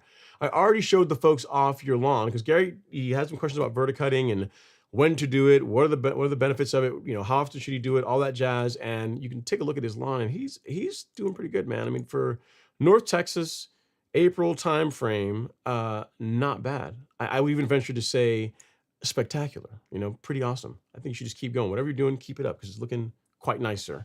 If that's where you are in April, May, June, which in my opinion is when Bermuda grass looks its absolute best, it's gonna be a beautiful thing. So just keep up with it. All right. Next up, I'm not sure that's not a question for me. It kind of is, but not a question. Okay. The next up is designs by hand. Says Ron, just giving an update on my lawn and my switch to real mowing. Welcome. We have toys. I am in love with my Revolution 20 and the current results into the Real Mower Club. I sent pictures. So here's the thing, guys. Going forward, you guys are going to start sending me pictures before the show. Like Friday afternoon is the time to do it. Because doing it in the middle of the show is more difficult to be able to. I don't have any pictures from you, or if they are, they didn't come through. So there's that. So maybe it'll have to be next week if you eventually get them here. All right, but I'm happy that you're enjoying the new Revolution 20. It is a nice mower. I know Lee took all the lessons he learned with the 26, and the 20 is just as good, just smaller, right? All right. Tom Hoffenkamp has entered the chat. He says, happy Friday, y'all. Ron, it's sprayed out weekend. Now, do we need to have a support group for you, Tom? I mean, are you going to be okay? So I know you can be getting rid of that beautiful, beautiful, gorgeous overseeded Bermuda grass lawn. And I know it's going to pain you to have to get rid of it. I'm sure I can find a recent picture of your lawn, Tom, to show the folks what I'm talking about here. Because I'm speaking and they're probably like, well, how good could it actually be? So there you go. That's what his lawn looks like. There's probably some newer pictures, but that's what he's working with. And yeah, so Masters is on. Celsius is going in the tank. Online crew has been active already. Many are scalping and then spraying out the perennial ryegrass. I am spraying first. Yes, Tom. So I mean, I feel your pain, but you're doing the right thing. You're doing the right thing to get your Bermuda to do its absolute best this season. The ryegrass has got to go. So great way. And you're saying, is one way better than the other? So some folks, you said, are scalping instead of spraying. So here's what I would do. I would spray first. If you want to scalp, that's fine, but I would spray first. And here's why.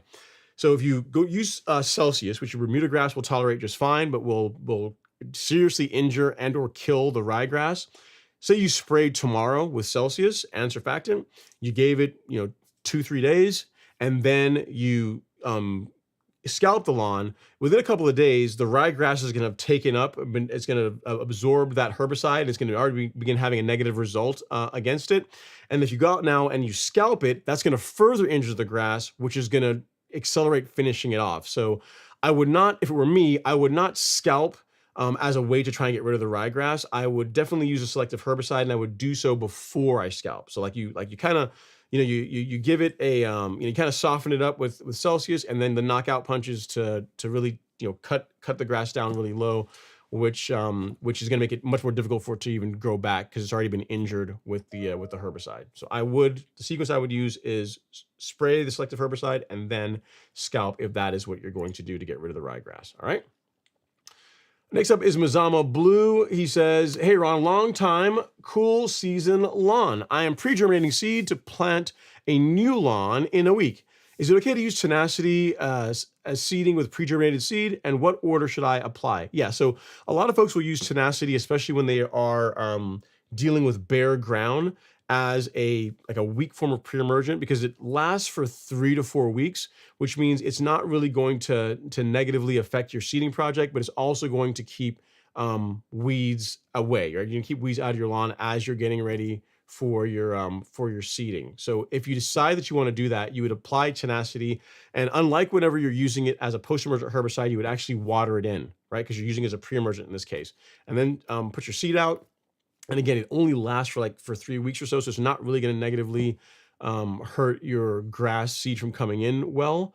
And then you should be good to go. I mean, there's folks that do what you're doing all the time. They use tenacity literally for that purpose, as a way to limit the amount of weeds that they have to deal with when they have a bunch of bare dirt, but not hamper the new grass that they're going to be putting in from establishing. So. Sounds like a fun project, man. Take pictures of it. Take pictures of it when it's bare dirt and let us know. Take pictures as you've been seeding it and let us know the results once you are done. And you say, I'm thinking tenacity, water in, seed with fert and cover with peat moss. Thoughts? Yep, I like it. That's exactly how I would go about doing it. Mazama Blue, I like it. Sounds like a good plan to me. All right, Greg K is up next. Is one of two. Ron, I live in Destin, Florida. It's been a long time since I've been to Destin. And my lawn is pretty weed-free until later in the summer, early fall, when chamber bitter starts popping up. Okay. I'm not sure what the question is. This is 202. So I know isoxaben is the only pre-emergent that says it will keep chamber bitter from establishing, but when would you recommend applying it to combat chamber bitter? So that's a pre-emergent that I'm not particularly familiar with, Greg. I didn't even know that was still labeled for use on residential lawns. So maybe it is. I don't know for sure. It's not one that I commonly come across. So you have to check the label, man. I'm not going to be a ton of help on this one as far as telling you timing behind it, assuming that it is labeled for use on residential turf. The label or the manufacturer should have some guidance as far as when to apply it. So sorry, I'm not more help on this one, but the label and or the manufacturer's website will be your friend on this one. All right. William Bear is up next. He says, hey, Ron, I watched your PGR video recently about applying half-rate applications. Can PGR help with early green up on Zoysia, and can it be used on fescue for Poa annua seed head suppression? It's a great question, William. As far as helping with green up, no. It's not like you put growth regulator on your lawn and it's going to make your lawn green up that much faster. Growth regulator can, as a byproduct, help you get a deeper color, a deeper green in your lawn because the lawn grows slower.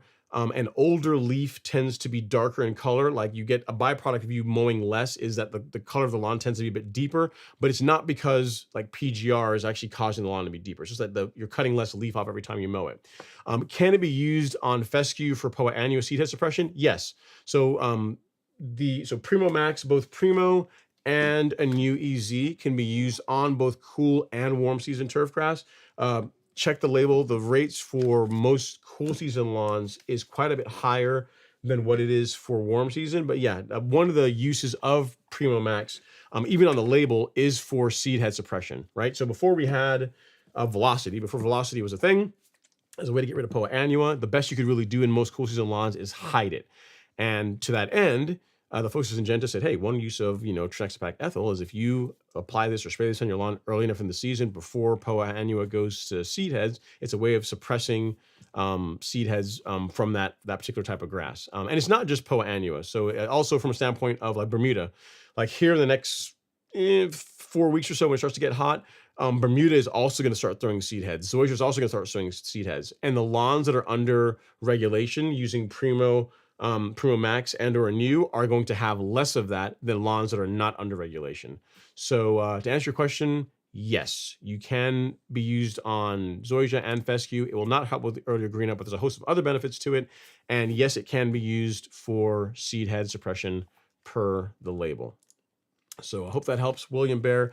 And if you want some guidance on that, so the video that I have on the one that he's talking about as far as how to use growth regulator to like at half rate is all detailed in a blog post that I've got somewhere. I think I've got it. Here we go. Got it right here. Look at that, through the magic of search. All right.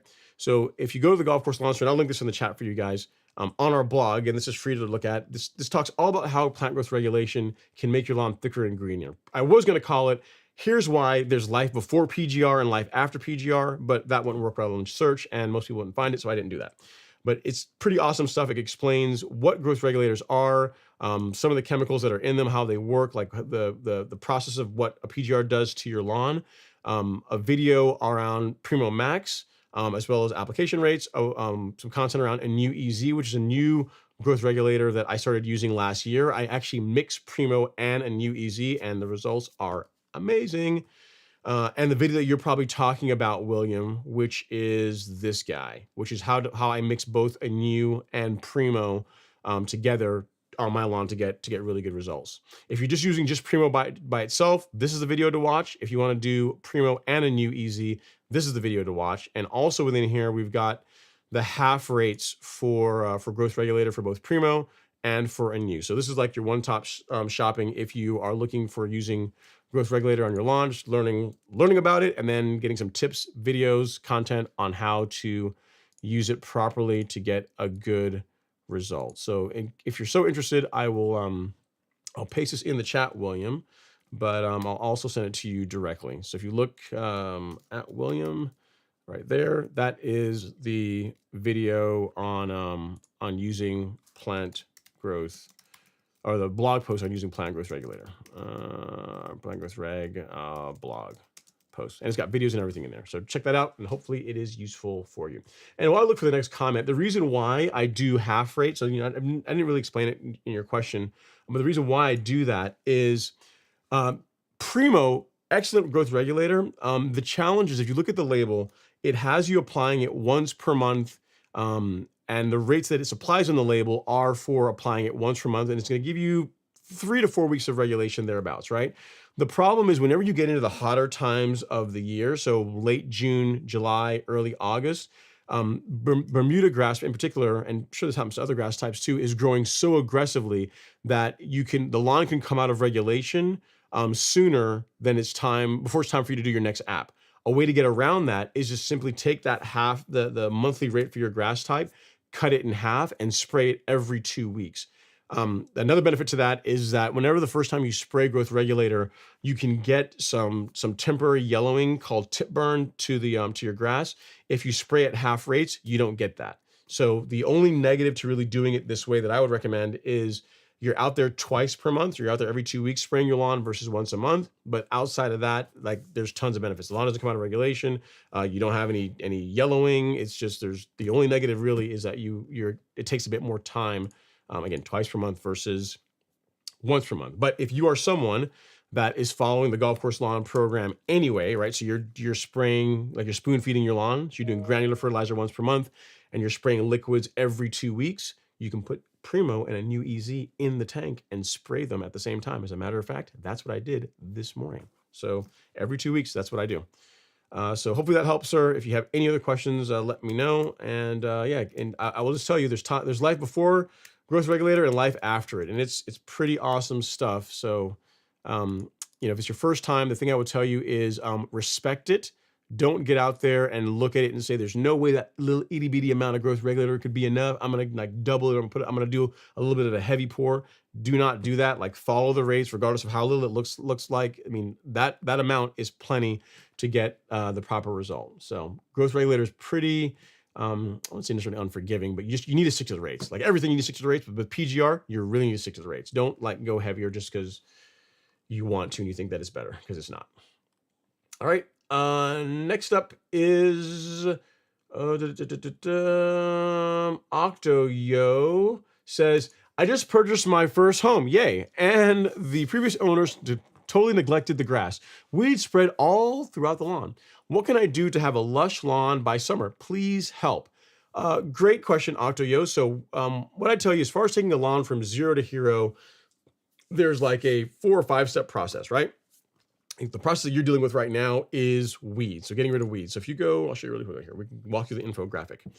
If you go to the golf course lawn store and you just click on shop, there's the 5-step process of how you get an amazing lawn. So you just scroll down and scroll down and scroll down, and here you go, right? Here's how you get a great lawn in 4 or 5 easy steps. Step 1 is eliminate weeds. What does that mean? Which is what you're dealing with. The step to eliminating weeds is number 1.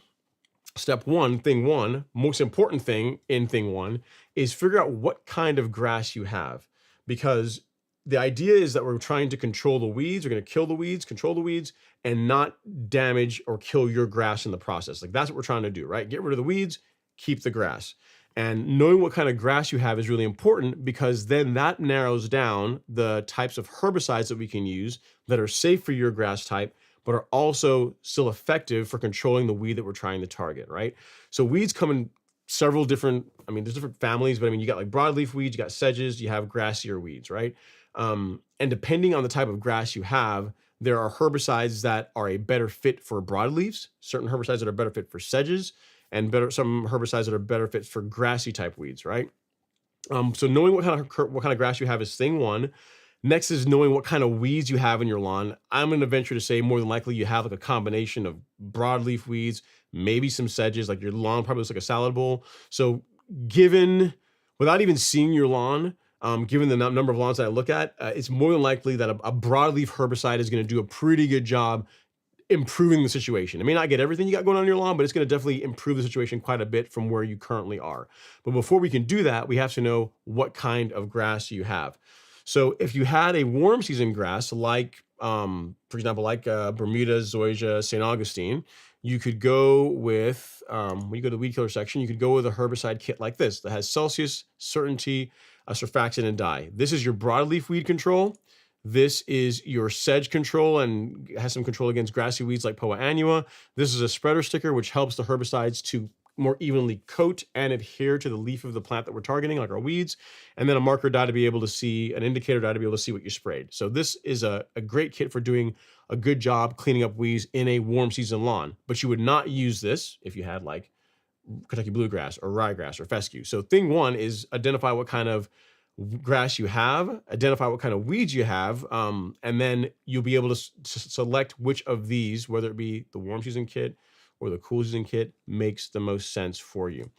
That would be thing 1. So let's go back now to our infographic. We've got thing 1 under control, which is control weeds, right? So we figure out what our grass is, we figure out the right kind of herbicide we need, we apply said herbicide per the label.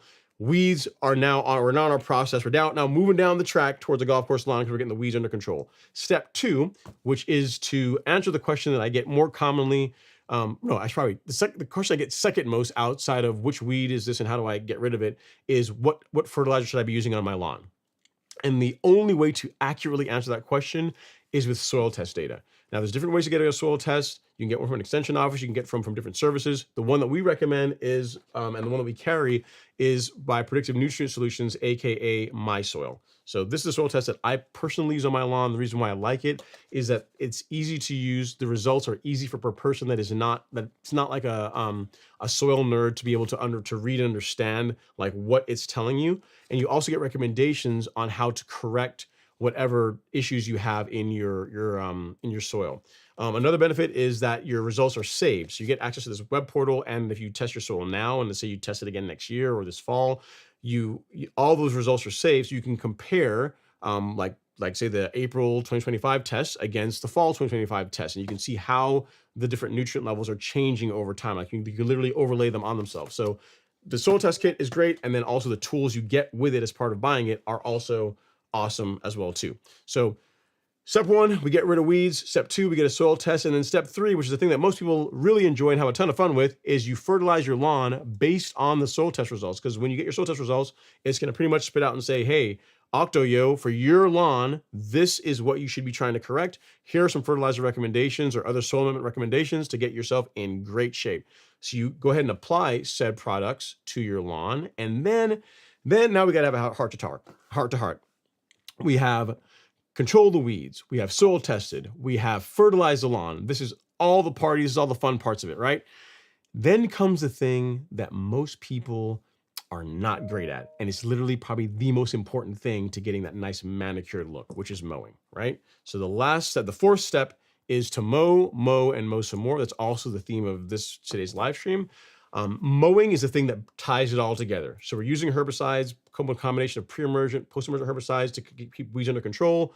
We're fertilizing our lawn with a sensible nutrient program so the grass has everything it needs to actually thrive. And the thing to give it that really amazing manicured look and to also cause it to thicken up and to get that natural weed control that a thick and healthy lawn can provide is regular mowing. So by regular mowing, if you really want your lawn to be the best lawn on your street, twice per week. That's what it's going to take to really get a lawn that really stands out. Once per week is okay. Twice per week is better. And if you do these things where you get rid of weeds, feed your lawn a good nutrient program based on soil test data, and you mow regularly, it is practically impossible. Dare I say, it is impossible for you to not have a great looking lawn. Like a great looking lawn is a byproduct of doing all those things. So that's what I would tell you, Octo-Yo. Figure out what kind of grass you have, and then visit us here at the Golf Course Lawn Store. We can get you all fixed up as far as whatever you need as far as to clean up the weeds in your lawn, and then a good nutrient program, and then it's all on you to mow. Keep up with your mowing, and then you'll get your lawn will go from ordinary to extraordinary. So hopefully that helps, sir. Need anything else? Let me know. All right. Next up is LDWM something something. Says, hey, Sir Ron, Lon Ron, what's going on? Appreciate it. Pound it. And then next up is Mace Mace. Says, I didn't see the link on the store for cool season for weeds. Yeah, man, it's right here. It's right here. Mace, why do you want me to do all the work for you? If you go to, I'm just gonna link it for you. I'm just gonna make it easy for you. Because you're like, you know what? I don't want to have to go and click around. I just want to be spoon fed. So, so here you go. You will be spoon fed the weed herbicide kit for cool season lawns. There you go. Cool season herbicide kit. All right. So hope that helps for you, Mace. If you need anything else, let me know. All right, moving on, we have Melvin Atta saying, happy Friday, everyone. Hit the like button. Melvin, we showed the folks already what you're doing with your lawn as far as what you got going on, like what's your program, and then where your lawn currently is, and that you're going to start spoon feeding it. So yeah, keep us posted as far as the results. Thank you for sending the pictures in. I really do appreciate it. And then next up, we have Emmanuel Jacobs. He says, evening, Ron. I have a burning question needing answered. Since you own the original Vanity Strip 1.0 and Alex owns Vanity Strip 2.0, does that mean the Zoysia will become Vanity Strip 3.0? Here's the thing, man.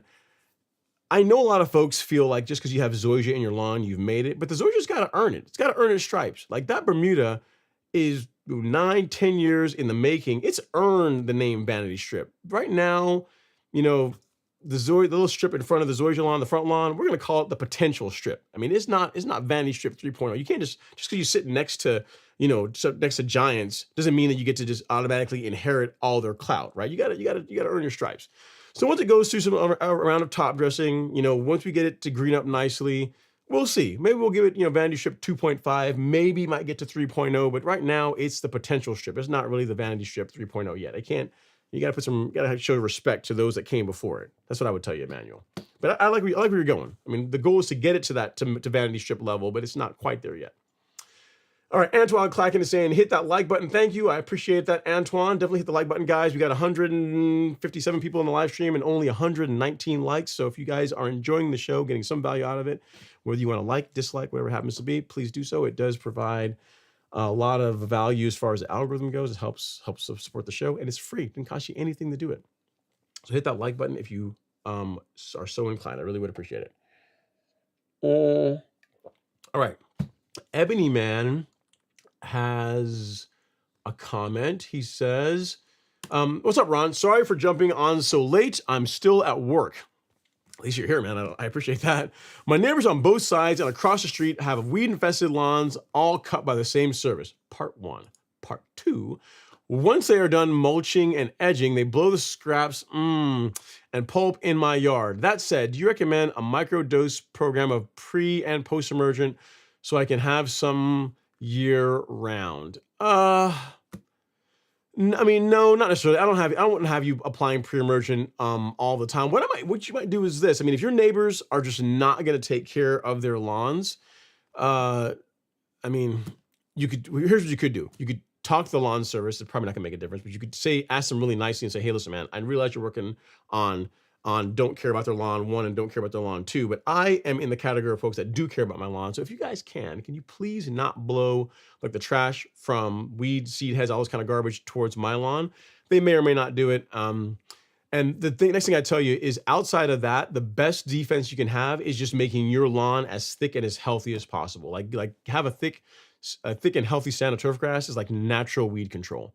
That's going to be your best bet to fight that. I would not spray pre-emergent year round. I wouldn't do like that every, you're doing it every single time. I don't know, like once a week, every 2 weeks. I really wouldn't do that. That's going to do more harm than good to your lawn. I would just ask them nicely to please not do that. That'd be thing one. And then thing two is just focus on getting your lawn as thick and as healthy as possible, because that's like natural weed control. That's going to be your best bet. Sorry you're dealing with that, but it's pretty common. It's a pretty common thing. Like the only weeds that I have in my lawn, but if I have POA ever, like it's going to be like bordering the neighbors. They take care of their lawns, but they just don't care as much as I care. So that's why it tends to be, if I'm gonna have a problem, that's likely where it's going to be. And what I do, I just walk up there and I just dig it out, and I just walk really slowly, and I kind of look at them while I'm digging the weeds out and throwing it in my bucket and being like, see guys, this could be avoided. A little bit of pre-emergent, some spectacle. We could not be here, but not everyone is that serious about their lawn, right? What can you do? Next up, we have Cloud9 card collections. Okay, I don't think I've ever seen you in the live stream before, so if you are new, welcome. So I don't think you'll get to this, but I pre-germinated my perennial ryegrass, and now we're getting some questionable weather here in Michigan. How many days / how deep of a freeze can the pre-germinated seed handle? I do not know the answer to that one, Cloud9. It's not something that I have ever done. Not that I've ever done. I mean, ideally what you would hope is that the seed doesn't start germinating, right? Ideally, what you would hope is that you get the cold weather, and then the conditions, the temperature and soil conditions for the seed to actually begin rooting in and germinating happen after this cold snap is gone. Because what you don't want to do is to have new grass seed. It begins germinating, starts stirring roots, trying to find its way in the world, and then you get really cold weather that stresses it and potentially kills it. Like, that's going to be more damaging than, let's say you put out the grass seed today, and then tomorrow you're going to have, or even like for this weekend, you're going to have like a couple of days of really cold weather. I wouldn't be too concerned about that, as long as following this cold snap, it's going to be consistently warm going forward. Like, it shouldn't materially really hurt your results too badly. It's whenever it starts growing and then it gets really cold, that's when you start having some loss from due to the strong dip in temperature. All right. So sorry I don't have a better answer for you, but you didn't say, yeah, hopefully I have a better answer for you, but hopefully it's a short-lived cold snap, in which case you should be just fine. All right. All right, next up is James Kelly. He says, I'm doing my neighbor's front yard, and it's just over 2,000 square feet. I got your carbon kit with BioSpectrum. What is the shelf life after you mix it? I mix with 25 ounces of water and use 10 ounces, 15 left. Yeah, so when it comes to BioSpectrum, you use what you mix. You don't want to have it and sit it on the shelf. Like, once you introduce water to that powder, you need to spray it on the lawn. You shouldn't leave it on the shelf for days, weeks, all that kind of stuff. It needs to be used up. It's not going to hurt anything. So in other words, if you use one of the capsules, so when you get a carbon kit, it's going to include capsules that look like that. I face out of here. It's going to look like that. And one of these will do up to 4,000 square feet. So you can use one of these in like a tank full of water. Having said that, you can also, like, using one capsule over 2,000 square feet is not going to hurt anything. So if you are saving it because you're saying, I don't want to overdo it, you're not really going to hurt anything by using one capsule in 2,000 square feet, James. I'd rather you do that than waste the product because you took it and just left it on the shelf somewhere. So hopefully that helps, sir. Do not leave it on the shelf. It's not designed to be used that way. Like, mix it. Once it gets activated with water, spray it on the lawn. That's how it's designed to work.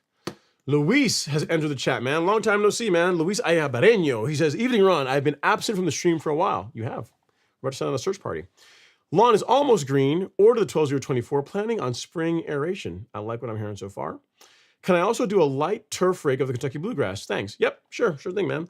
I mean, I'm a big fan of, like, for warm season grass, scalping, cool season grass, lightly turf raking to help thin the lawn out, help clean it up, get all of that debris out to give the lawn a nice fresh start for the season. Big fan of that. The only thing I'm really not a fan of people regularly doing on their lawns is dethatching, because in my opinion, most lawns don't need that aggressive of a cultivation. Like for most folks, a couple rounds of light turf raking for warm season lawn, light verticut or scalping can produce a lot of great results without being as aggressive as dethatching is. So to answer your question, Luis, yes, you are good to go. If you want to do a light turf rake and then get your fertilizer out, I like it. Sounds like a great plan to me. And be sure to take pictures, man. The season's just starting up. You want to be able to, really enjoy all your progress you're going to see this year, and you're not going to be able to really appreciate that unless you take pictures. So take pictures of it. That's what I would tell you. All right. Next up, we have LBMWM says, Ron, after the fall renovation, I failed to apply post-emergent about 10 to 12 weeks later. The lawn is awake now with bad crabgrass and bare spots. Tenacity applied last week. Can I verticut and reseed? I'm not sure what that means. Can I verticut and reseed? Yeah. I mean, if you want to reseed the bare spots that you cleaned up, again, it's a bit early this year in the season for crabgrass. What you have may not actually be crabgrass, but whatever. Maybe that's what you got. If you want to reseed due to bare spots in the lawn, then sure, yeah, that would be fine. I'm assuming that this is cool season grass because you're talking about a fall renovation and you're mentioning tenacity. So yes, yep. If you want to go and do that, no issue with that at all. LBMWM3, no problem at all with that. All right. Next up is Jill Harris. She says, Ron, Jason from San Antonio, Texas. Hope you're having a fantastic week. I am, man. I can't complain. Not a bad week at all. If I'm using Carbon Pro G from Lesco, would you still recommend adding the carbon kit, or would you take one or the other? Yes, I would. What I would say is if you're using Carbon Pro G, then you would not use carbonized PNG, which is what we carry, right? So Carbon Pro G is a granular biostimulant that they contract with Miramichi Green to make for them. So the only place you really can buy Carbon Pro G is from Lesco or someone that is affiliated with Lesco/Site1. Whereas carbonized PNG, which is again the newer product that they released this year, you can get from us and from a few others. But it's a granular biostimulant that's going to work in the soil, right? It's going to help build up. It's going to help with nutrient uptake, nutrient availability in the soil. The carbon kit is really about maximizing foliar uptake. So as far as like helping your growth regulators to work better, your liquid fertilizers to work better, even if you mix it with, like, say you're doing like a herbicide application, you're spot spraying some weeds, you can mix that the carbon kit along with that too if you wanted to. It's going to help with that uptake. You're going to get a better result. Also, the carbon kit is Biospectrum, which is a microbial food that really does help. It boosts microbial activity, which helps your granular fertilizers to work better. So to answer your question, it's not either or when it comes to Carbon Pro G versus the carbon kit. It would be either or if you were saying Carbon Pro G or Humachar, or Carbon Pro G and carbonized PNG. Like in those cases, yeah, you could do any of those three.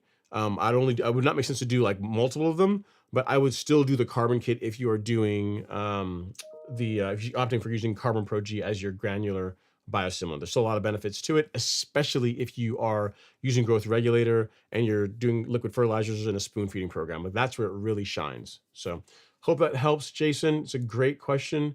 And the answer to your question is yes, I would still do both. All right. Jill Harris, although you're really, I guess, Jason Harris. On your wife's computer, on your wife's YouTube account, sir. All right. Next up is Ryan N. He says, hey, Ron, thanks for the great customer service at the golf course lawn store. Is it better to spray liquid fert and biostimulants after a mow, or spray and wait a day to mow? Does it matter? Not really. It doesn't really. What I tend to do with mine is in between mows is when I spray. So yesterday I mowed, today I sprayed, tomorrow, assuming I have time, which I'll probably make time because I just enjoy mowing my grass, I'll likely mow. So either tomorrow or Sunday I'll mow. But normally what I will do is I will mow, and the next day I will spray. There has been times when I have mowed, and then a couple hours later I go out and spray. That can work as well too. The big thing you need to realize too, right, is if you're spraying the carbon kit and the liquid fertilizers the way that we recommend, the amount of nitrogen that you're putting in is so low that the chances of you causing any kind of injury or burning is really, really minute. It's just, I'm gonna say it's impossible to happen, but very unlikely that you're gonna have an adverse result. So it doesn't really matter. But I tend to do mow, and then the day when I'm off from mowing is when I will go out and spray products on the lawn. So you can do that if you want, or you can spray and then you can mow and then spray. What I would not do is, as far as combinations, what I would not do is spray, like say at 9 or 10 in the morning and then go mow the grass at 11. Like that, I would not do. That's the one combo I would say no to. So either mow the day before and spray, mow the same day and spray after, but I would not spray and then mow immediately after spraying. I would not do that. All right, mainly because you just finished spraying this product on the leaf and you're going to be cutting some of the leaf off. So why would you do that? You want to give it time to absorb it and really make use of the product. All right, Ryan? Hopefully that makes sense. All right, now G7 Films says, hey, Ron, do you dethatch your lawn? Also, what do you recommend for filling holes in the lawn? I have chipmunks that burrow into my lawn. I need help filling those holes. Okay, so do I dethatch my lawn? No. What I do is I turf rake it and I verticut it. So verticutting and turf raking are less aggressive ways of thinning out the lawn. So when you have a lawn that has a creeping grass, like what I have, like Bermuda, when you get into the hotter times of the year, when the lawn gets really thick, you can start to have issues with the mower. Instead of riding on the soil, is riding on like this surface of grass, which starts to lead to cutting issues. You start scalping the lawn in places that you normally would not. So a way to correct that is by verticutting. So that is what I opt for. Dethatching, you're more tearing or ripping at the grass. And it's, again, just really aggressive, and most lawns just do not need that. Verticutting, you also refer to verticutting as vertical mowing, is a gentle way to cut runners, cut the stolons, encourage new growth, gently thin out the lawn. If you're doing it right, from 20, 30 feet away, you shouldn't even be able to even tell really the lawn was verticut. If you get up close, you'll be able to see the lines, but if you're doing it right, you're not being too aggressive, it really shouldn't be too much of a stressor to the lawn. So that is what I really lean towards, verticutting and turf raking more so than dethatching. And then for filling in holes, soil, like you can use like fill dirt to do it. That can work. Assuming you've gotten rid of the chipmunks, that will be a good result to use that to fill in the holes from them burrowing. And yeah, hopefully that helps G7 Films. Lean towards verticutting and turf raking, in my opinion, and less so towards dethatching. Most lawns, not all, but most lawns do not need that aggressive of a treatment, in my opinion. All right. Alrighty, let's move on to the next question and or comment. We have, how do you get rid of St. Augustine grass and your Bermuda grass? I think I've already answered that one, Julius. You use a selective herbicide called quinclorac. So this guy here, if you go to the golf course lawn store, you go to shop and weed killer, and you'll come down to quinclorac, which, although it's listed, or we have it spoken about as mainly for crabgrass control, what it also is selective control of centipede and St. Augustine grass in a Bermuda or Zoysia lawn. So if you're looking to keep the Bermuda, get rid of the centipede grass or St. Augustine grass, you can use this along with surfactant, and it will do the trick. All right. Let's see here. Jimmy Miller says, Ron, I finally pulled the plug and bought a new spreader. The 2050P was similar to what I had. And you said you looked at 2170 as another option. But yeah, the 2050P is a good option, man. That's the spreader that I use. I like it. It works well. There's settings for all the products that I use on the bag for that spreader. It's not so big that it takes up a ton of space in the garage, and I think the build quality is pretty good. So yeah, I think you made a good choice, Jimmy. Congrats on that. We'll give you some claps for some new equipment. Clap it up for you. Enjoy it. All right. Next up is Colin C. Pims. He says, what's up, Ron? Hopefully your Friday has been well. It has been, man. It has been. It's been pretty good. We've been getting rain the past few days. I got to mow the new lawn. So far this week is going pretty well. There's still time for it to go sideways, but so far, so good. Just tuning in for some good turf talk. Just officially put down my first Fert app to start off the season on Monday. It's game time. I like it. I like it. Let's see here. James Kelly says, do you still have the blog on different color weeds you did a few years ago? I do. Yeah, they're all here. I do, James. So if you go to resources and blog, they are all like all those blogs are still here. At this point, there's a lot of them, but I mean, I'm not sure which one you're talking about, but you got like dealing with alkaline soils, best fertilizers to use this spring, the science of why it takes long grasses to green up. But we've got several ones on like how to get rid of X weed in your lawn and not nuke your grass in the process. So I'm not sure exactly which one you're talking about. Like you got one here on creeping Charlie. But yeah, there's tons of them. Ones for nutsedge. What kinds of weeds have different color flowers? I mean, pretty much all this jazz. How to get rid of clover. All those people really like clover. For us, not so much.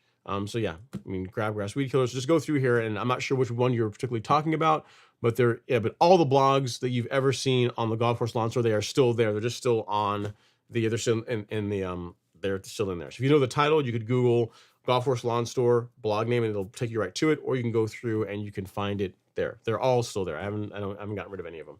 They get updated from time to time, but they're all still there. All right.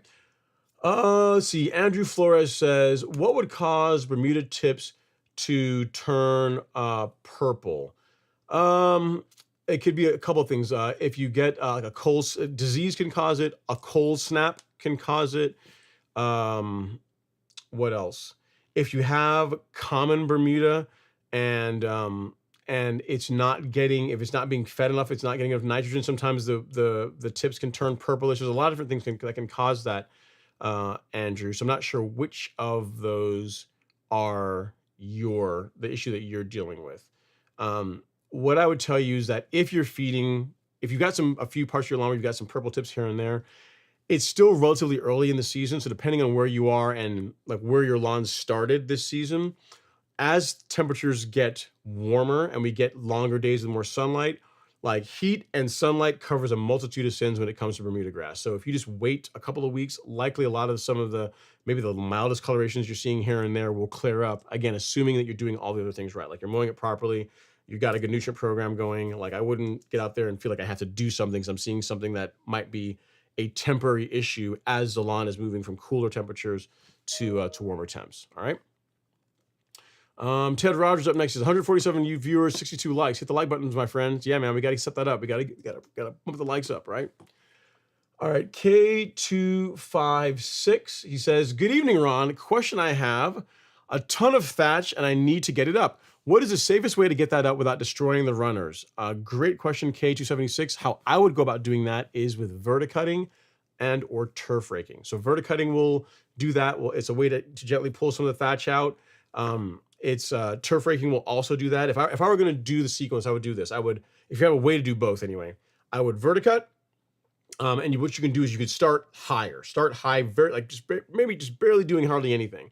And you can slowly lower the verticutter on each pass, maybe a touch more. And that's going to do a great job cleaning the thatch out. You're going to be cutting the runners, not really tugging or pulling them up like a dethatcher will. And that's going to be your best way of correcting that problem while minimizing injury. So what you're talking about is exactly why I don't really like dethatching, because it tends, you're grabbing at the turf and you're tearing at it, right? It's really an aggressive way of fixing a problem, which can work, but most lawns don't need that. So multiple rounds of verticutting is what I would lead you towards versus using a dethatcher on Bermuda grass. I really would try and push you away from that. And if you want to see what I'm talking about as far as like how a lawn can look as you go through verticutting it, then turf raking it, and then ultimately mowing it, I've got a live stream that I did a couple of years ago around this time of year on this very topic, where I show verticutting the lawn, then turf raking the lawn, and then mowing it. And you can literally see that the lawn looks better and better as the process goes on. It's a pretty long live stream, but if you got like a few hours to kill and you want to see me working the lawn and see what verticutting can do and what turf raking can do and all that jazz, then take a look at this verticutting live stream. All right. So hopefully that is useful for you. Okay, next up is Nathan Bra saying, hey, bro, what's going on, Nathan? Hope you're doing all right.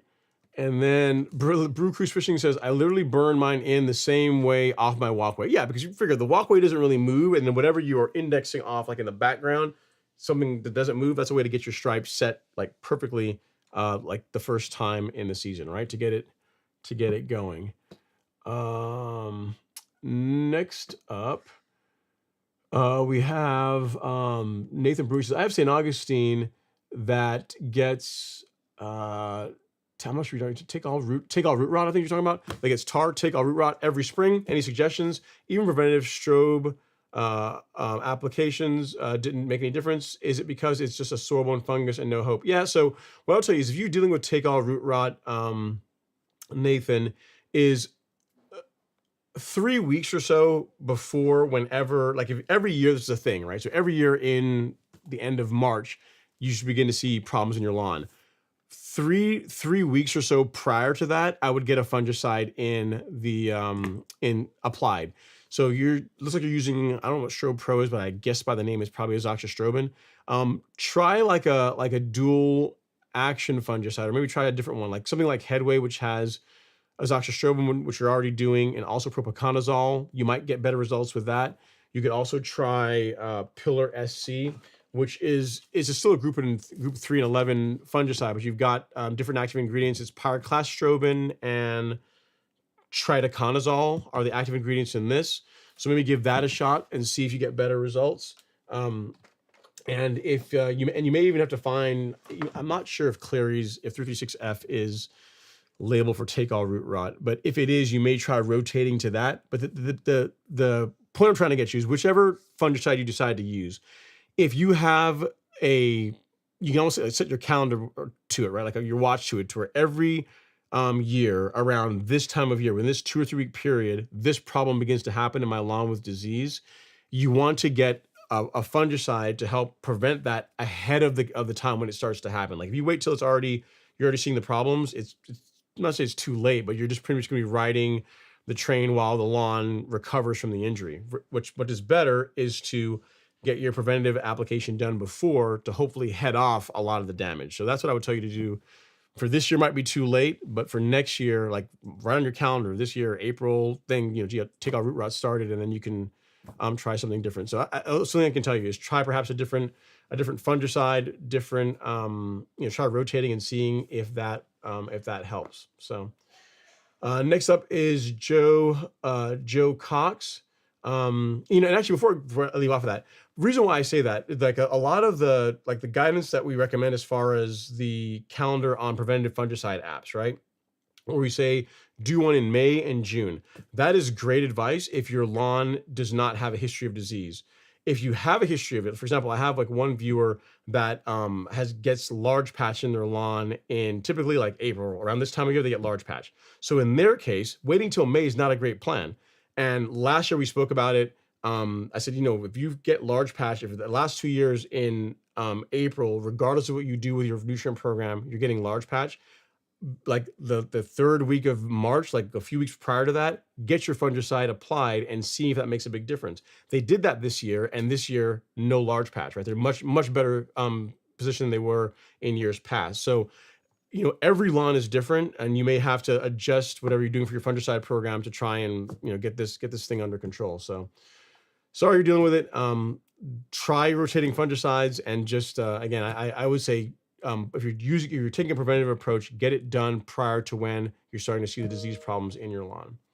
All right, Joe Cox is up next. Good evening. What kind of top dressing can I use to fill in ruts and Bermuda grass, and when can I start?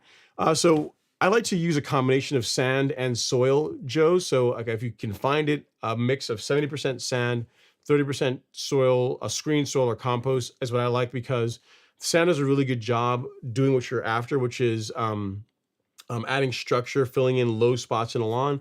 And compost is just good for introducing organic material, right? So just as far as like fueling the engine of the soil, great to always introduce a bit of organic material. So you can get some 70-30, that is what I would use. As far as when you can begin top dressing your lawn, whenever it's actively growing. So if I wanted to top dress my back lawn, I could absolutely do that right now. Like based on how it's looking this time of year, like where it is this season, Like right now, if I wanted to top dress that, I could absolutely do that. There'd be no problems at all with it. For most folks, what I tell them is to wait until May, because for most people that have Bermuda grass lawns, your lawn is largely woken up by then. You're mowing it regularly. It's actively growing, so that it can grow through the sand, through the top dressing that much faster. But it depends on where your lawn is. So if you're already greened up regularly mowing, you can go for it now.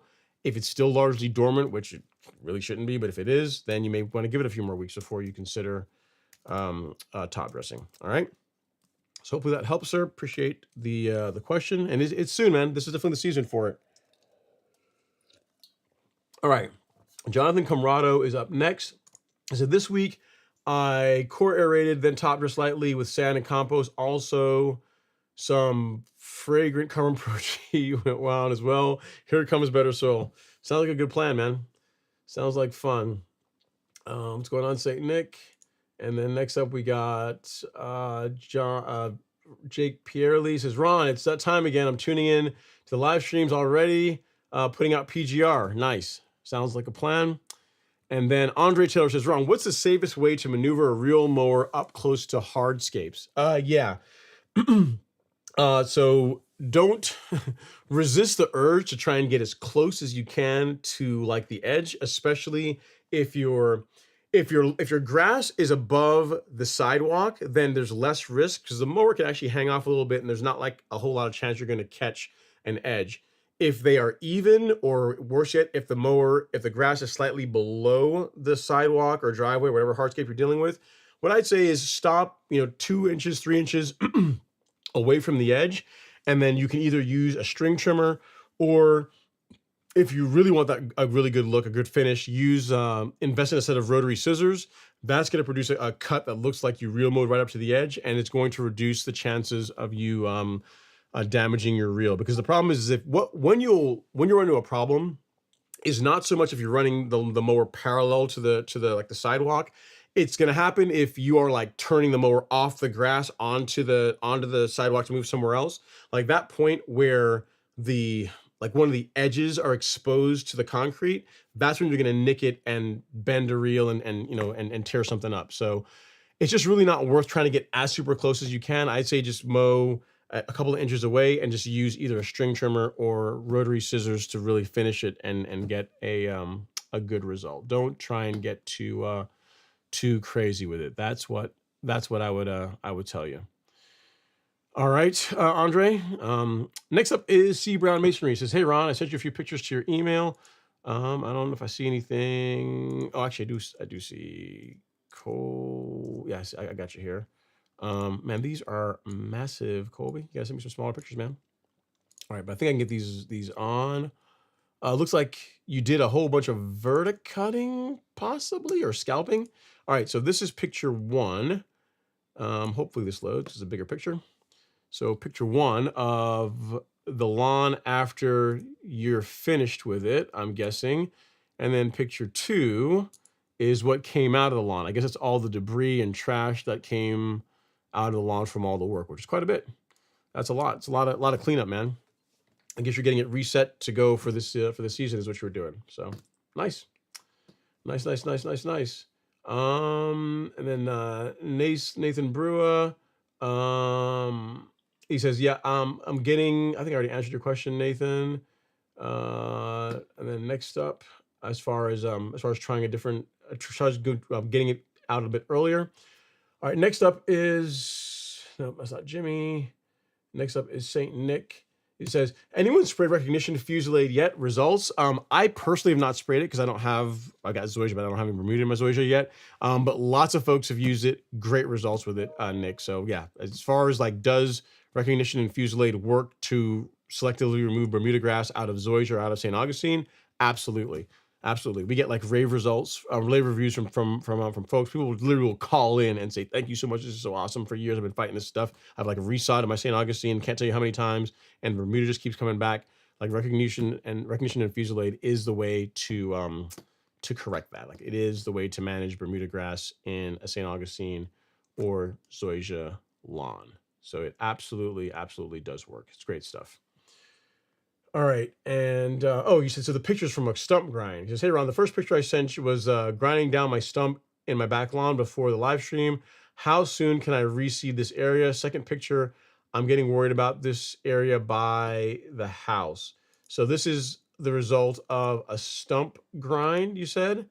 Okay. I guess if you got everything out, if you got all the root, all the stump out, so there's not really anything that's going to rot and sink even further. There's not like any, you can reseed this weekend if you wanted to, right? There's not like there's like a big waiting period. And then your other question about the area that's struggling, looking at the picture. So here's one thing I'm seeing in this, Colby, is you're saying that this area is near the house. And if you look at, like, you have a fairly clearly defined line of the lawn that's green, and everything that's near the house is still dormant or slowly coming out of dormancy. So this, in many ways, to me, without even seeing like how big the house is or how the sun passes over, it almost like this could potentially be a sunlight issue. You know what I mean? Because the area that's out there in the open that gets plenty of sunlight appears to be doing fairly well, but that clear line, which I mean could almost correspond to a roof line or shade being cast by a house, is not doing as well or is lagging behind the rest of the lawn. So what I would tell you is just wait, give it time. I mean, you're not going to really be able to move the house or really do anything to really get more sunlight there. So it's just going to be a waiting thing. Another question would be, throughout in years past, what's happened with that area? Has it started out that way, and then by the time you get into like May, June timeframe, it's looking really good? Or is this year the first time that's happened? Like, again, based on the picture and the way that it looks, I'd venture to say probably isn't, because it looks like it's based on like shade from the house. But if it's something where, later on in the season, it just does better when days are longer, more sunlight, more heat, it's just going to be a waiting game. Like Bermuda, that is the one nemesis, the one kryptonite for Bermuda, which is shade. Bermuda just absolutely does not like shade. Any amount of shade is going to have a negative impact on Bermuda grass versus catching like tons and tons of sunlight. All right. Galen Douglas is up next. Says, hey Ron, what is the best way to control wild onion? Depends on the kind of grass you have. Celsius, I believe, is labeled to control it at the high rate in a warm season lawn. For cool season grass, I'm not sure. Maybe tenacity might be labeled to control it, but you'd have to check.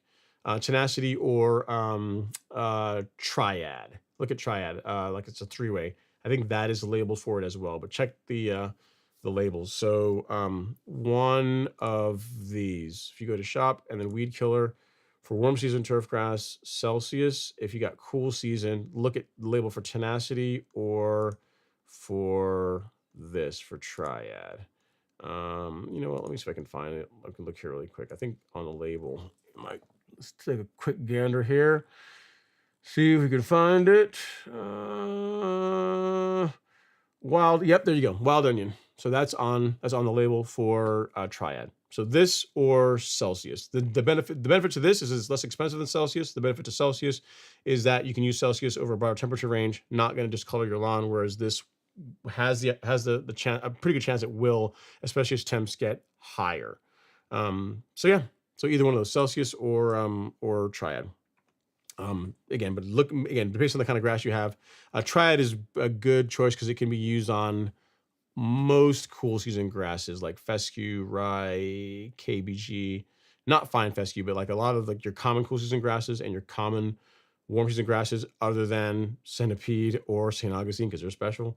Then you can't, on those cases, you would not use this, and you'd use Celsius. So it depends on the kind of grass you have. I go back to my original answer to your question. What kind of grass you have, and then either look at Celsius or look at triad. And if you want to know where you can find either one of those, you can go here on the Golf Course Lawn Store. I'll send you a link to the weed killer section, and then you can decide accordingly for yourself. How's that work? All right, so here you go, Gillian. You can take a look at this, and that will get you all squared away.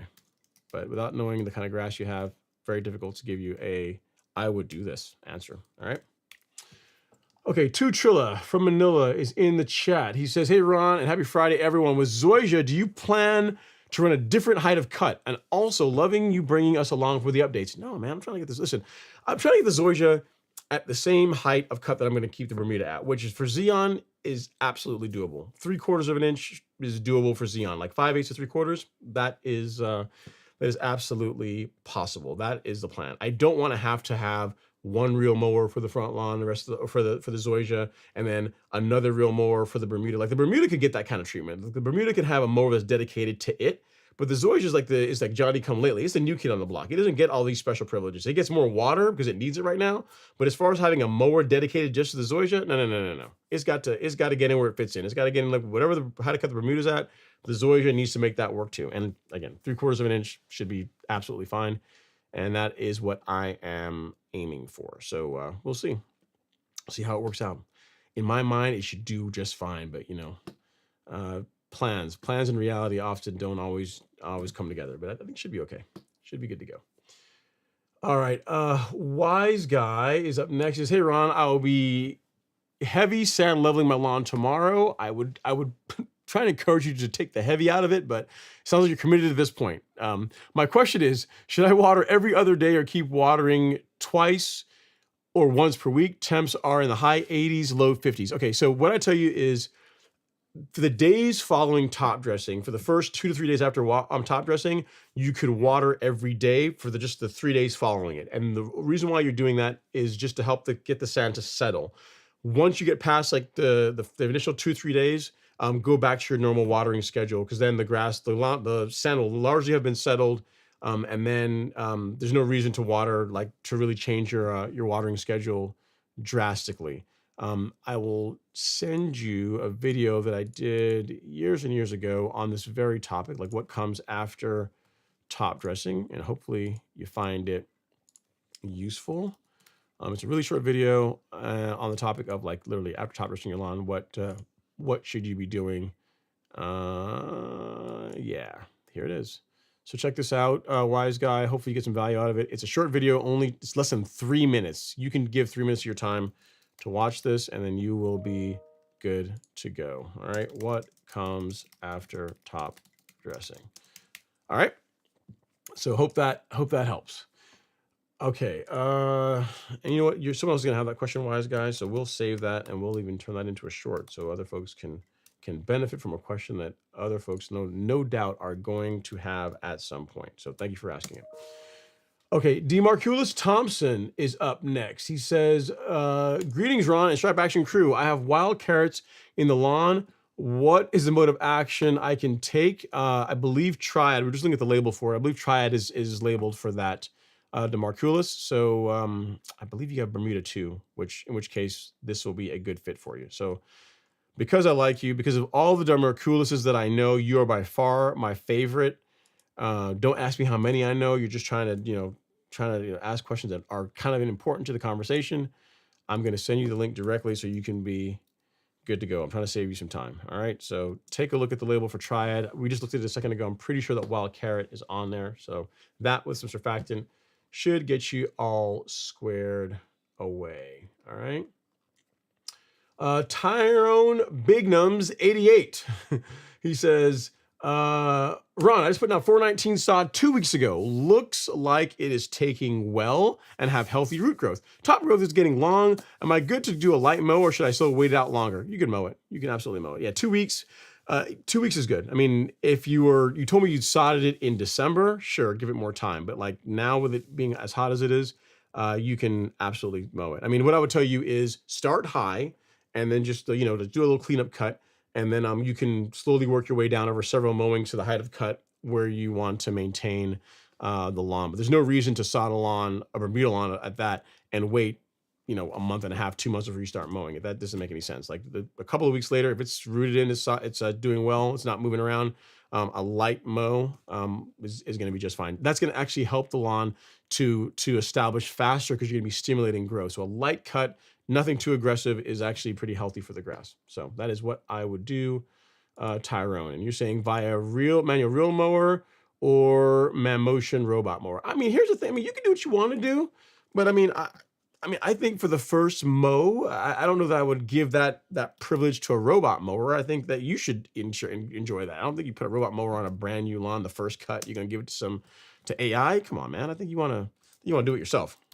Well, that's just me. If you want to use the robot mower, you set it the height of cut high and do that you can too. But I think you should enjoy the first mow for yourself. And then if you want to turn it over to the robot, then that's fine. But the first one, I think you should do it personally. That's what I would do. All right. John Smith is up next. He says, Ron, thank God it's Friday. I'm getting a greens mower flex this weekend. Congratulations. My only concern is getting a reel and bed knife grind by a reputable shop following a few backlaps. Nearby Turo shop charges about 500. Ooh, that's steep.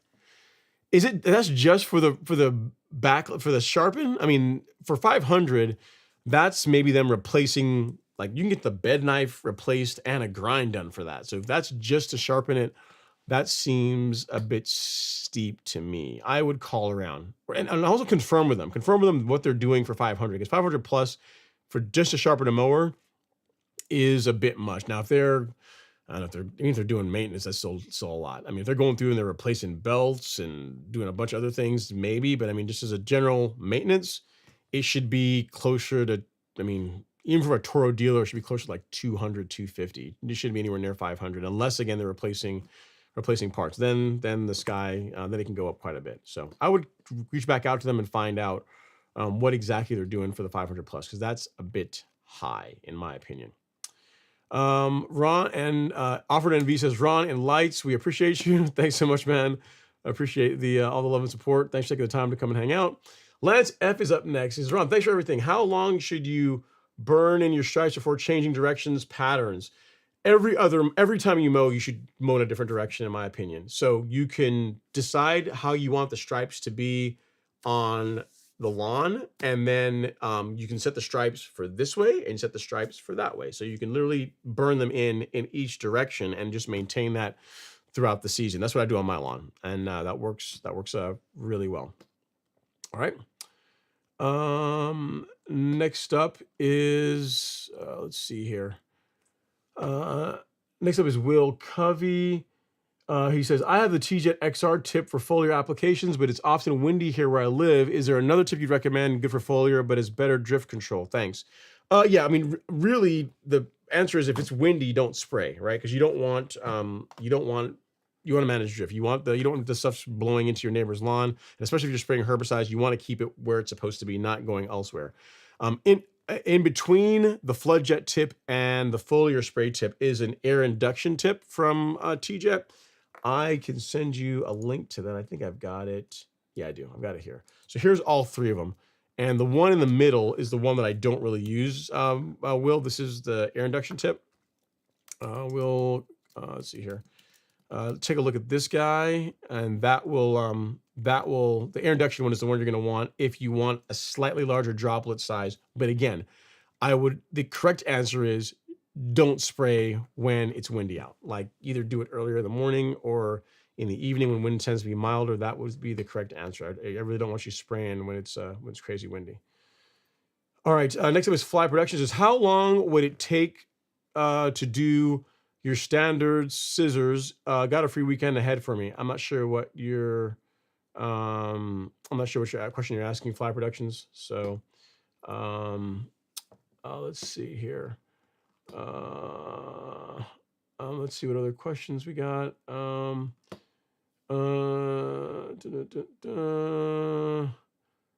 Next we got questions that don't have anything. Yeah, so a question about ants. I mean, if you have ants in your lawn, what I would tell you, if they're fire ants, the product that I use, and I actually went and put some out 2 days ago, is Advion fire ant baits. If you got fire ants in your lawn, this is the stuff to use. Look no further. This stuff is awesome. You just want to make sure there's going to be dry weather for a few days when you put it out. But this stuff is amazing against fire ants. That's what I would tell you. All right. Let's see here. Next up, we have Designs by Hand LLC.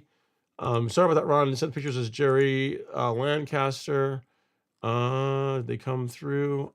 Yeah, cool. I think I can get these on here. So guys, again, whenever you guys are sending pictures, I'm going to try and make this work. I'm only put one of them up, Jeffrey, because they are in the wrong orientation and it's difficult for me to fix it. So let me, how can I do this?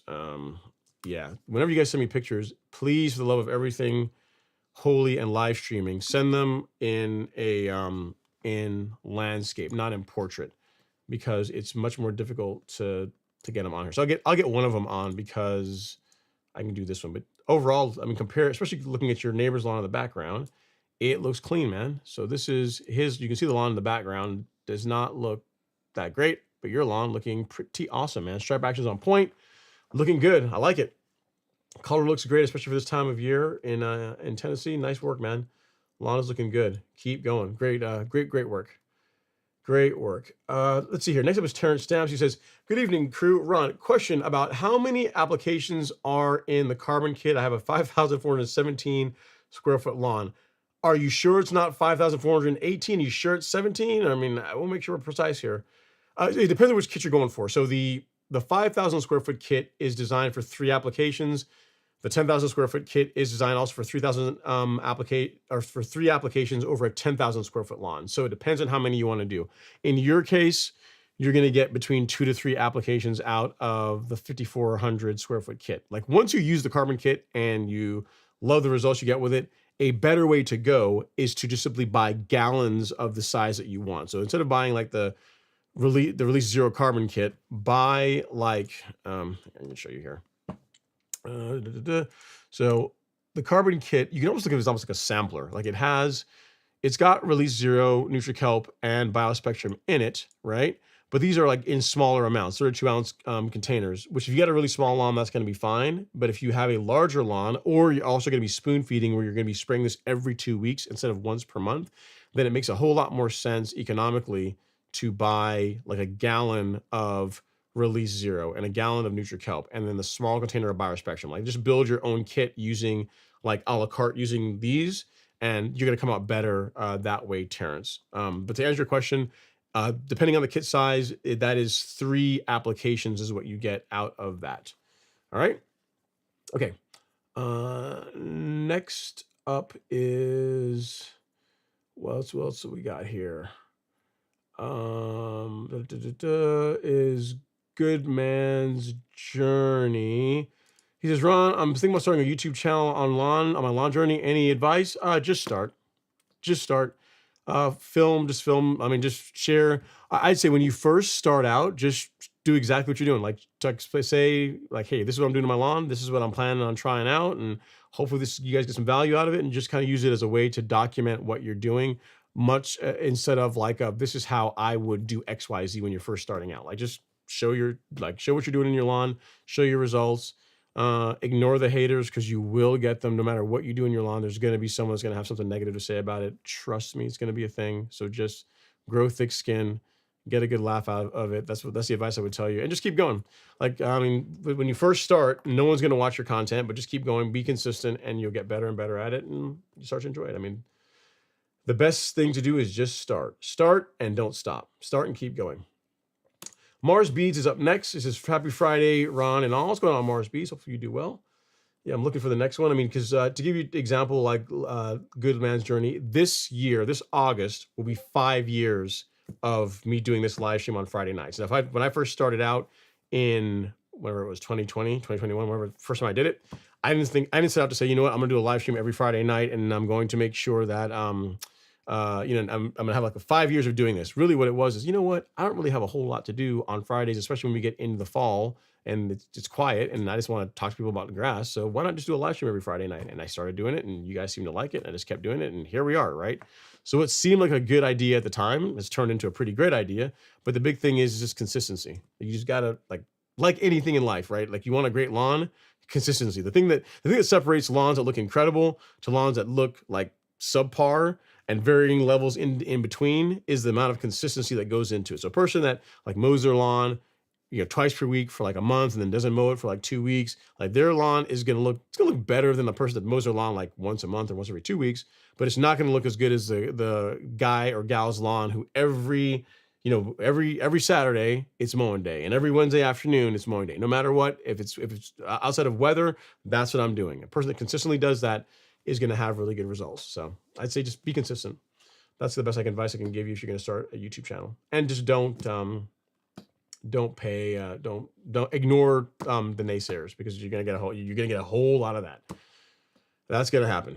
All right. Johnny Gorney is up next. He says, hey Ron, I'm working on a different cocktail mixes for my Bermuda. Last season I spoon fed the 22-3 and micronutrient blend. This year I have worked 901C in. Is it overkill to apply all three? Yeah, so here's what I would say, Johnny. What I do is if I'm doing the 22.3, I do not use 901C. So I would do the release 0 carbon kit and 22.3 in the micros. That's actually what I sprayed this morning. That's what I would do. Can you do 901C along with 22.3? I guess, but you're gonna have to back the rates down on 901C so much, right? Because you're putting like 9% nitrogen plus like a 20% nitrogen fertilizer. Like it's just too much. Like I personally wouldn't do that. If you're going to do the 22.3 liquid fertilizer as your nitrogen source from your liquid part of your program, which is a great option. Again, it's what I'm doing this year.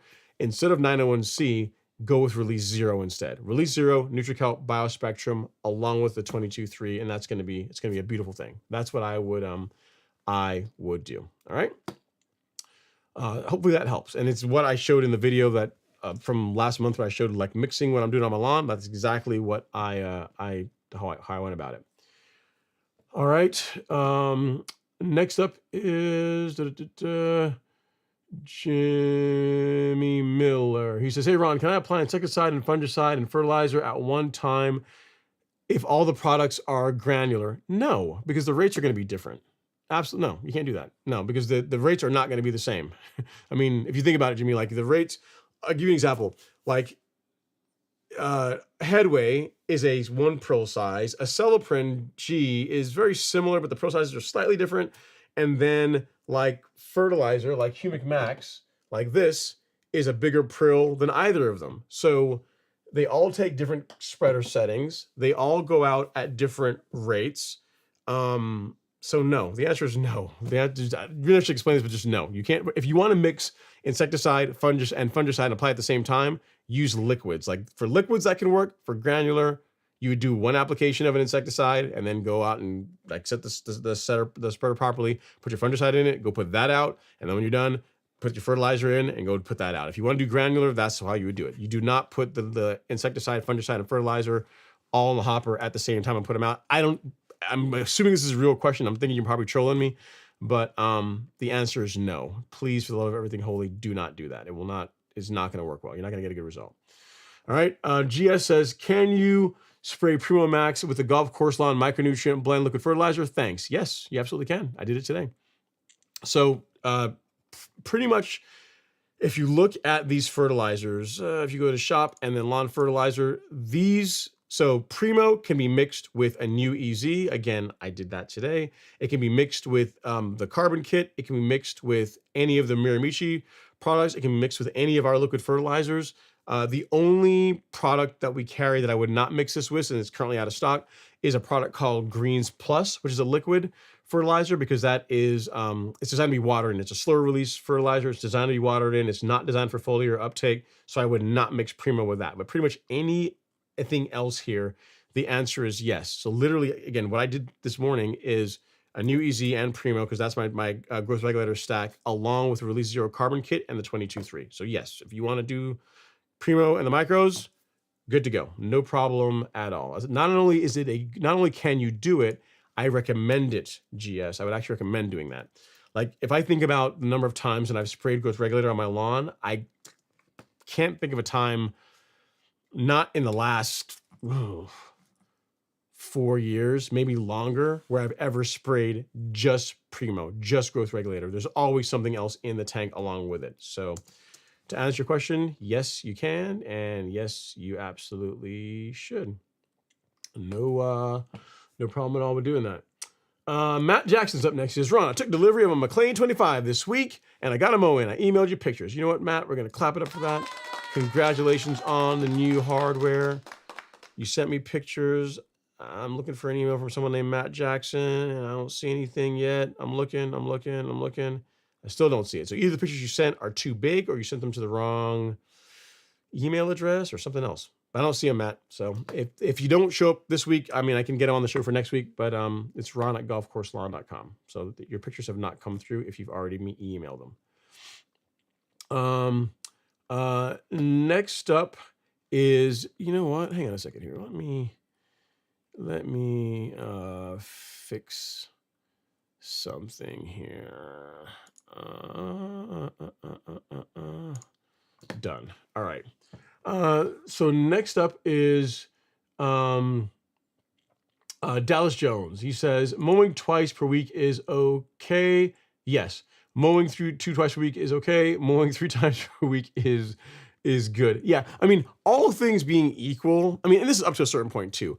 He or she who mows most is going to win, right? So like, in other words, if you're mowing your lawn at 3/4 of an inch and you mow it twice per week in like say June, it's gonna look okay. But if you mow it like every other day in June, it's gonna look better than the person that's only mowing it twice per week. So all things considered, as the mowing frequency goes up, again, assuming you're varying your mowing pattern, like you're not causing wear marks and stuff because you're in the lawn too much. If you're being sensible about it, like a lawn is going to look better as it is more frequently mowed. Which is why if you think about it, on a golf course, like the most manicured turf on the golf course are the greens, and the greens are mowed every single day, right? Sometimes for tournaments, they're mowed twice a day. They're mowed sometimes morning and evening. Tee boxes, they're also mowed, every other day, very frequently. Fairways, mowed a little bit less frequency, maybe every other day. So it really depends on how much time you have, but typically the more frequently you're able to mow, the better your lawn is going to look. All right. Let's see here. What other questions do we have? I'm not sure if this is one for me. Oh, this is I think you're trying to diagnose Kobe's. He says, question from Gmord. He says, question, this spring is strange. I have some parts shaded areas about 5 to 10 feet where it's still dormant while the rest of the yard is greening up. Some green is sticking out in, I guess, the dormant section. Yeah. So it's just what you said. Like in the first part of your question, Gmord, is the sunlight. If you didn't know what kind of grass you have, or did you? Yeah, cool. So surf tall fescue. So even a fescue lawn is going to do better with sunlight. So if you have you're not getting warm temperatures wherever you happen to be, and you have one part of the lawn that is more heavily shaded, it's not getting as much sunlight, like that part of the lawn is going to lag behind parts of the lawn that are getting direct sunlight. So even though you have some grasses that are more shade tolerant than others, like most grass does better with more sunlight. Like the more direct sunlight you can get on it, the better it's going to do. So even you have a grass like Zoysia, you say, oh, Zoysia is more shade tolerant than Bermuda. Yes, it is. But like given like Zoysia that gets like 6 hours of sunlight every day versus Zoysia that gets 8 hours of sunlight every day, the Zoysia that gets 8 hours of sunlight every day, all else being considered, is going to do better. It's going to look better. It's going to recover from injury better. Just in general, it's just going to do better than one that gets less sunlight. So in your case, it sounds like that area is just lagging behind due to the shade. So it's likely going to catch up eventually. Like as the days get longer as far as the amount of sunlight we have, and temps get a bit warmer. So I would just say wait, because unless the sunlight is being, or the shade is being caused by something that you can actually fix, like if you got like some trees you can cut back, then you could do that. But if it's being caused by like a shed or your house or something that's pretty much immovable, your only choice really is to wait. Gmord, that's what I would tell you. Let's see here. He says, question 2, if one decides to go completely liquid for nitrogen, isn't the limiting factor that you can't put down more than 0.15 pounds of nitrogen? So now you're out there every week putting down that much. Well, I mean, in my opinion, I personally would not do only a liquid only program. While you can, from a standpoint of building up the nutrient levels in the soil and just having a nutrient program that's just more balanced, using a combination of granular and liquid fertilizers works better to me. So you can apply a granular fertilizer at a relatively low rate and have it supply the majority of your macronutrients, and then use liquids at low rates. Again, you're using 0.15. I'm putting out 1/10 of a pound, so 0.10 every couple of weeks, and that works really well. Like the lawn, the color looks spectacular. You don't get a bunch of excess growth where you're having to mow it all the time. Like you get the benefits of both worlds by doing a combination of granular and liquid. So that's what I would really encourage you to do. If you decide you want to do only liquid, yeah, you'll be out there more frequently, which again, why not just do a granular? Because you can put some humic acid in the soil then, you can put some kelp in the soil then, there's lots of other benefits other than just the extended feeding of also having a granular product being part of your nutrient program. So hope that helps, Gmord. Carbon Robinson says, is this live or pre-recorded? It is live. It is live. It's just that I go through the questions in the order they come in. So the later you come into the live stream, the longer it takes for me to get to your question. But if you stick around, I will eventually get to it. It is live, man. It is live, live and direct. Live and direct is what it is. All right. That's what I would I tell you. So Ebony Man 281 is up next. Is part 3. Where's part 2? Part 1 and 2. I must have missed those. Part 3 says, what's the most aggressive you'd recommend using the Celsius Uncertainty bundle? Whatever the label says. That's what I would tell you. I mean, yeah, whatever the label says, that's what I would go with. I mean, if you're talking about like the high rate, so if you're spraying 2,000 square feet of Bermuda grass, the high rate for Celsius would be 0.226. So on the measuring cup on the left side, where is it on here? Let's say yes, on the left side, the first marking on the left side of the measuring cup, which you guys are gonna be able to see because it's too small. That is 0.226 ounces, and that would go over 2,000 square feet. That's the high rate for Celsius. And then for certainty, assuming you're spraying, say, POA annua, you're doing 2 large scoops per 1,000, so it's a 2 ounces per acre rate. So then you would end up with, in 2 gallons of water, spraying 2,000 square feet, you would end up with 0.226 ounces of Celsius, and then 4 large scoops of certainty. That would be the high rate for both those products per the label. And I'd really only recommend that if the weeds that you're trying to control require it, right? So that's I wouldn't say necessarily aggressive, but that is like the high rate per the label. Like I would not exceed that if that's what you're asking, Ebony Man. All right, Buddy Brown is up next. He says, some part of the yard is greening up and some does not have any green at all. Should I apply extra fertilizer to that zone? No, you should not apply extra fertilizer. Just let it run its course. The areas that are not greening up as quickly as the others, there's a reason for it, likely due to sunlight, temperature, the amount of water it's getting. There's some environmental factor that's causing that one area to lag behind the area that's greening up more, but throwing more fertilizer is not the correct way to fix that. So no, to answer your question, do not do that. Your best answer is just to be patient. Just give it time. Just wait, and then it will all nicely even out. Even on my lawn, you know, giving a perfect example here, Buddy Brown. If we go and look here real quick, and I'll fast forward so you can see what I'm talking about. Like there's some parts of my lawn that are greening up really nicely already, and there's some parts that are lagging behind a little bit. Like right in here, you can see there's some spots that are still filling in. But if we go out here to the back lawn, let me pause real quick.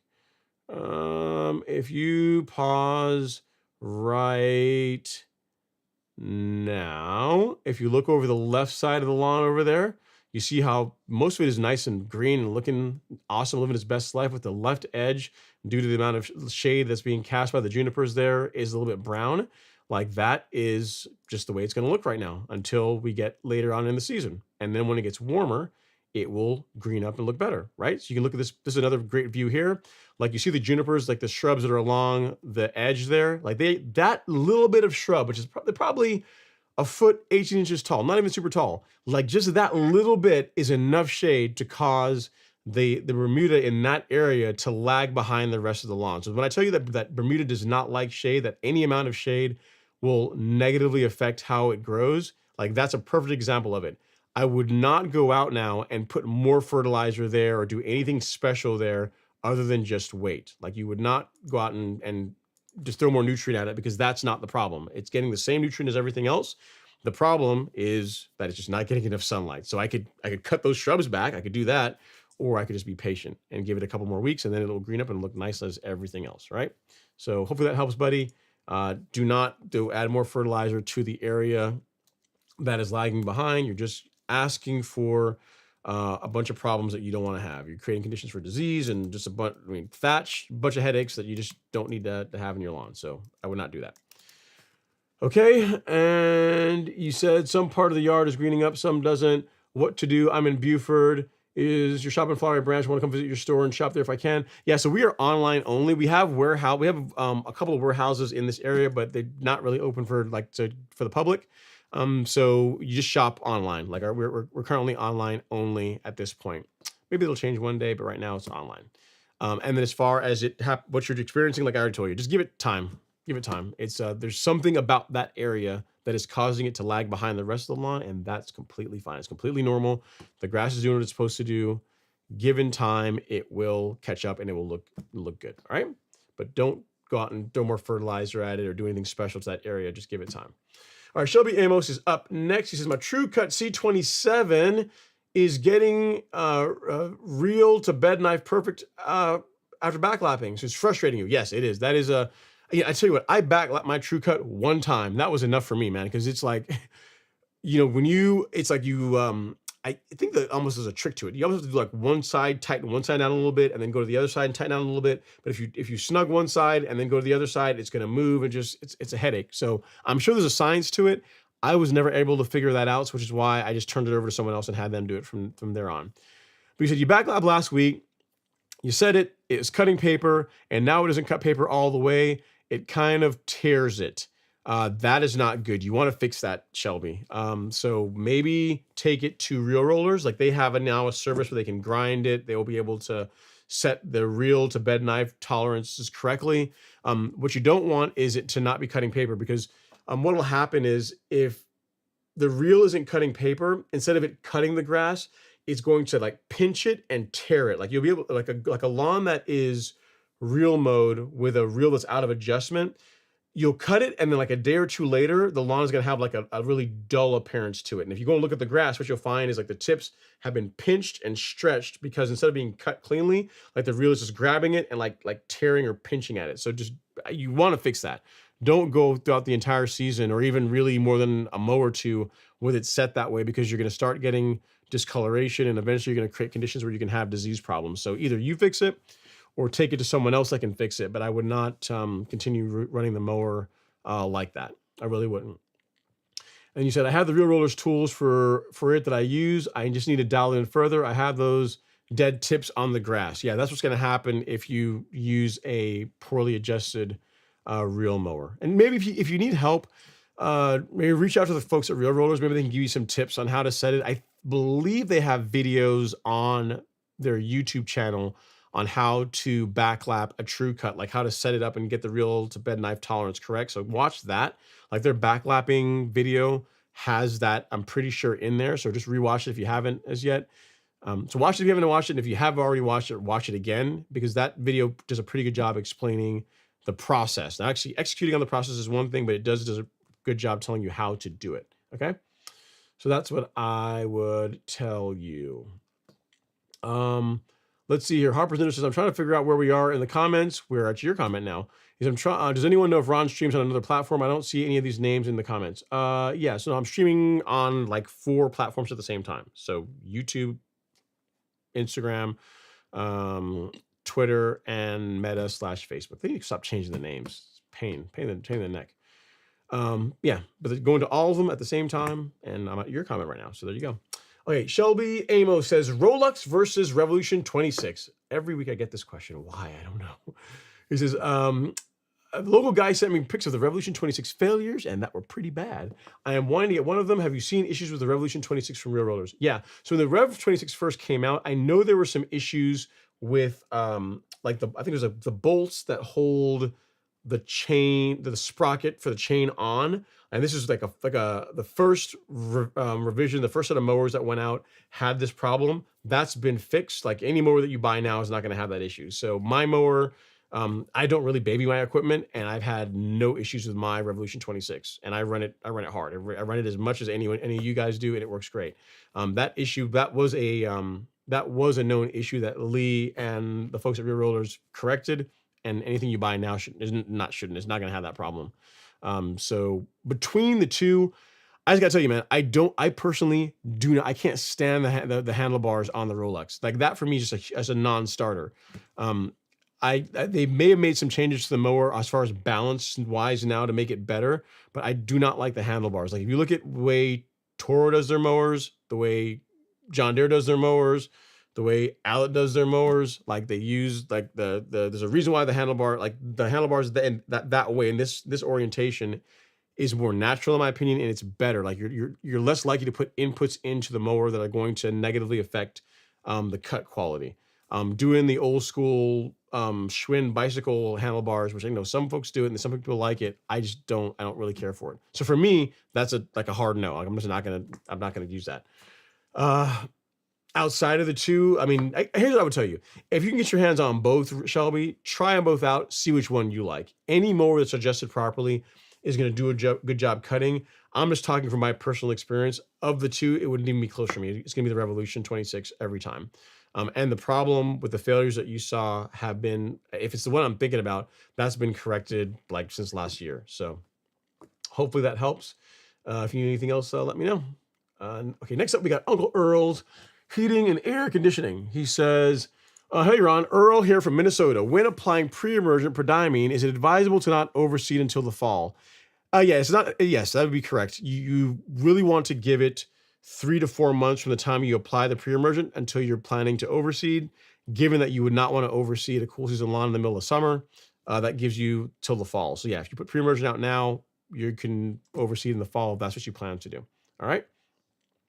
So hopefully that helps. Shelby Amo says, hold on, where's the lemonade, sir? If you know, you know. Yeah, this is just, I got just water tonight. I drank lemonade earlier today. See, listen, I am not sponsored or not, I'm not a brand ambassador or anything for Chick-fil-A. I don't even know if they even do that. But if you enjoy good lemonade, they have this new pineapple dragon fruit lemonade. Man, look, here's the thing. I didn't think lemonade could really get improved over like original recipe, but that is something special. You know, actually tomorrow, I'm gonna see if I can get a gallon of it. I don't think they even have that on the menu, but I'm gonna go ask them and say, hey man, can I get like a gallon of this stuff before you guys like stop selling it? Because it is, if you enjoy lemonade, the pineapple dragon fruit, when they're offering now, is pretty epic. Pretty epic. I really like it. I really do like it. So yeah. Okay, so next up we have Timothy Gonzalez. He says, Ron, I was pumped to get a reel mower, a powered reel mower, and now I'm waiting for it to ship the Rolex. So there you go. So Timothy looked between the different options. He decided on the Rolex. So there you go. That was his choice.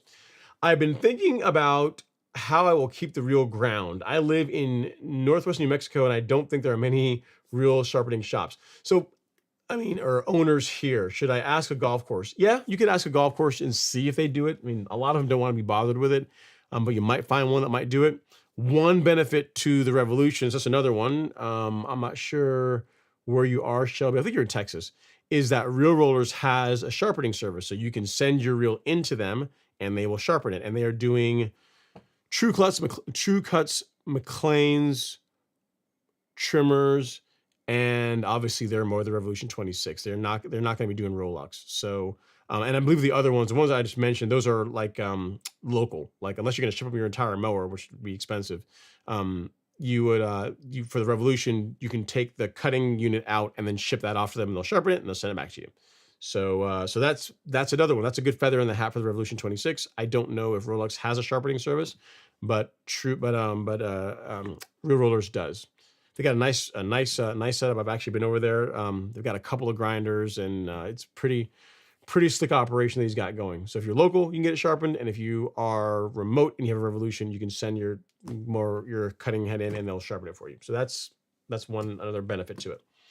Okay, next up we have Ramon Munez 437. He says, hello Ron, thank you so much for sharing your knowledge. You are very, very welcome. The little bit that I know, I am happy to share with you. Hopefully you get some value out of it. All right, next up is Thomas Webb. He says, what height of cut are you planning for the Zeon? Any differences you will have to do with it versus the Bermuda? Yeah, we're going to see. So I shouldn't have to feed the Zoysia as much as far as the nutrient programs. But here's the thing, like I don't give Bermuda as much nitrogen as most people do. Like most folks this time of year are like 1 pound of nitrogen, like a pound per month or bust, right? And I don't get anywhere near that. I'm around 7/10 of a pound of nitrogen. So I'm going to monitor it and see. I would like to run the same program on Zoysia, on the Zeon, as I do on the Bermuda, with the growth regulator around 7/10 of a pound of nitrogen per month. But we'll see. We'll see how it does with that. As far as height of cut, the goal is to get it between 5/8 and 3/4 of an inch. So 0.625 and 0.75 inches, that's where I'd like to keep it. Like where I keep the Bermuda is where I'd like to keep the Zeon. Keeping it shorter, I mean, it has a lot of benefits. One, appearance-wise, I think it looks better. As far as disease problems, like if you let Zoysia get too tall, then it tends to hold on to a lot of moisture, and you can be more prone to disease, where if you keep it a bit shorter with sharp equipment, obviously, it just dries out better. So you're less likely to have disease problems with it. So, and just overall from an appearance standpoint, I like it better. I like it shortcut. So we'll see. 5/8 to 3/4 of an inch is where I'm after. The goal is to maintain the same height of cut on the Bermuda as I am on the Zoysia. So we'll see if I can get there. It will likely take a couple rounds of top dressing to get it exactly the way I want it, but yeah, that's the goal for the lawn, Thomas. Shelby says, in Fort Worth, Texas, when do I put down headway G this season? Great question, Shelby. Well, unless you have a history of disease in your lawn earlier this time of year, if you go to the Golf Course Lawn Store, go to resources and go to our lawn care schedule and to option 5, the menu option 5, which talks about our monthly application schedule, you'll see that for the month of May is when we recommend your first fungicide app, your first preventative fungicide app. So whether it be Headway G for granular or Pillar SC for liquid, really the end of this month, early May is when you would get that done. So your first one is then, your second one is in June, and then you are done with fungicide until October and November. All right. So that's what I would tell you. Next month is when I would do your first Headway G app. And it's also the pinned comment here, that calendar that where I just went. You can actually click on the pinned comment in the live stream, and it'll take you directly to that. Every month it breaks down like what I recommend doing that produces, again, folks from Washington State to Florida use that program and they get really good results in their lawn. You may have to shift the dates a few weeks depending on where you are in the country, but that schedule, that works really well across the board. Okay, next up is Jackie Bickley. Says, what kind of Zoysia did you install? I installed Zeon Zoysia from Supersod. So the way the process worked was the service came in and they first cut all around the lawn. They cut all around the border, all around the hardscapes. And then they dug out probably 3-4 inches of the Bermuda as well as the soil to get that out. And then the Supersod compost was put down. Actually, I can actually walk through this. If you want to see the whole process, Jackie, I think I've still got these pictures up here showing the process. Maybe I do, maybe I don't. I think last week I showed it. Let's see here. Then I can walk through it and yeah, here we go. Okay, so thing 1 was them scraping out all the old Bermuda. So you see them; they're on the front lawn with a bobcat, getting that done. And then with all the Bermuda scraped out, the question you're probably asking yourself is, well, all that beautiful soil you had, what's going to happen? What are you going to do? Because now you're down to like the soil that was there before. Fair not. With the folks at Supersod, we designed the entire program. I've got 3 bags of their compost. So this is really rich organic material with no trash in it. So 3 cubic yards over 2,500 square feet is what went down over the entire front lawn. That was was tilled into the entire the soil profile to get it distributed all throughout. And then as the renovation started, you can see them here laying the sod, which is Zeon. And you can see the process, them laying it out. And then next. And then this is thing next, and then we are again them putting it in. So again, did a great job. The nice thing I'm most happy with is look at the grade. The grade is a thing of beauty. That is the thing I really wanted to fix, and the grade of the front lawn is quite nice, very, very nice. Very happy with that. You can see when it's almost done here from across the street, already looking very smooth and nice. And this is how the lawn went from that, and now this is when it was finished. And then now here we are 11 days later, and this is how the front lawn looks, right? So you can see it's already been mowed already with a real mower. The Revolution 26 is what I use. It's being mowed right at 1 inch, and it's coming together nicely, rooting in nicely, growing in nicely. I really can't wait to see how it does. So from that to that, all in the course of 12 days or so, right? So really, really good stuff. And as far as the sod that I use, again, it was Zeon. That's what I went with, because it was between Zeon and Empire. Empire, if you just read the reviews on it, Empire tends to be more prone to thatch. Zeon, I like the color of Zeon a bit better. The leaf blade between Empire and Zeon is fairly comparable, but the big thing is just that Zeon tends to thatch a lot less than Empire. So I don't want to have to deal with that. So hence Zeon. That's what I went with. So there you go, Jackie. It's Zeon Zoysia. That's what I'm running in my lawn. The one I really wanted was L1F, was a cultivar called Trinity, but we can't get it here in Georgia, unfortunately. Like, no one has it. So the next second best thing is Zeon. If you're in Texas, you can get Trinity. I think it's a lot of sod farms in Texas will carry it, but none in Georgia. All right. Next up is Tom V. He says, hey Ron, when I soil test results are in, they require all three macros, N, P, and K equally. Do you think a formulation like a 12 works, or is it more important to have more N and K with a lower P? Thanks for your email. Either way can work. You can use a 12, you can use our 14714. Either one will work. The big thing is that if your soil test results show that you are deficient in all three macros, you want to use a granular fertilizer that has all three macros. If you're doing that, then you are on the right track. All right, Tom, that is what I would tell you. All right, Giga Freckle is up. That's an awesome name. Says, hey Ron, I'm in the Dallas-Fort Worth area, climate zone 3A with St. Augustine. I did a poor job last year and I got a late start this year, and it just seems like things just isn't coming back. Am I being impatient? Yeah, more than likely that's what it is. You're more than likely just time, man. What can I don't see the rest of it. He says, I mow with an Ego 21-inch battery-powered mower. The manual suggests setting it to 3 is 2.5 inches, but it seems like the lawn doesn't get cut at 2.5 inches. It looks like I'm scalping it, so I would raise it up. 2.5 inches is a bit short for St. Augustine. You really want to be above 3, like 4. 4 is a better how to cut. Like Alan mows his definitely higher than 2.5 inches. So that's what I would tell you. It sounds like you are trying to mow it too short. I would mow it taller than that. And as far as it greening up, are you being too impatient? Probably. Just give it time, especially given that it is a newer lawn. It's going to be a newer lawn. You know what I mean? So.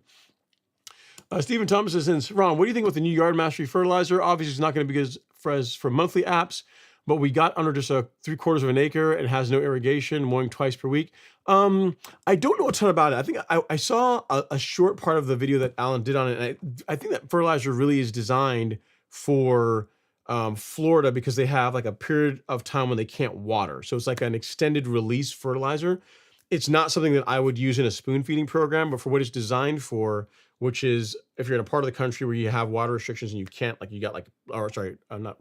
we have fertilizer restrictions, where for a period of time you cannot put out nitrogen, then this would be a good option, or some other extended release fertilizer would be fine for that purpose. So again, not something that I would use in my program because I prefer to feed every single month, but we don't really have fertilizer restrictions here in Georgia, so it's not a problem for us. So for what it's designed for, probably fine. But again, not a fit in my program. All right.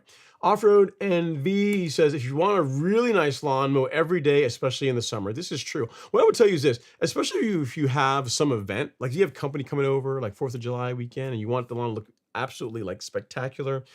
You don't have to mow every single day all summer, but leading up to whenever you have company coming over, 4 days out. Mow every day, 4 days out to when people are coming in, and you'll see a noticeable difference in the quality of the appearance of the turf if you mow every day for 4 days leading up to whatever that big event happens to be. And that way you get the benefit of it looking like really nice and manicured, and you're not mowing every day to where it's consuming a bunch of time. You know what I mean? So that's a good balance against it. Harper's Knitter, no, I don't know if that company's in business. I've never even heard of them, so I don't know for sure. All right, AGZ is up next. He says, good evening, Ron. Got back my soil and my lawn was deficient in NP and the K. I was recommended a starter fertilizer. It's a 777. Sounds like a lucky fertilizer to me, right?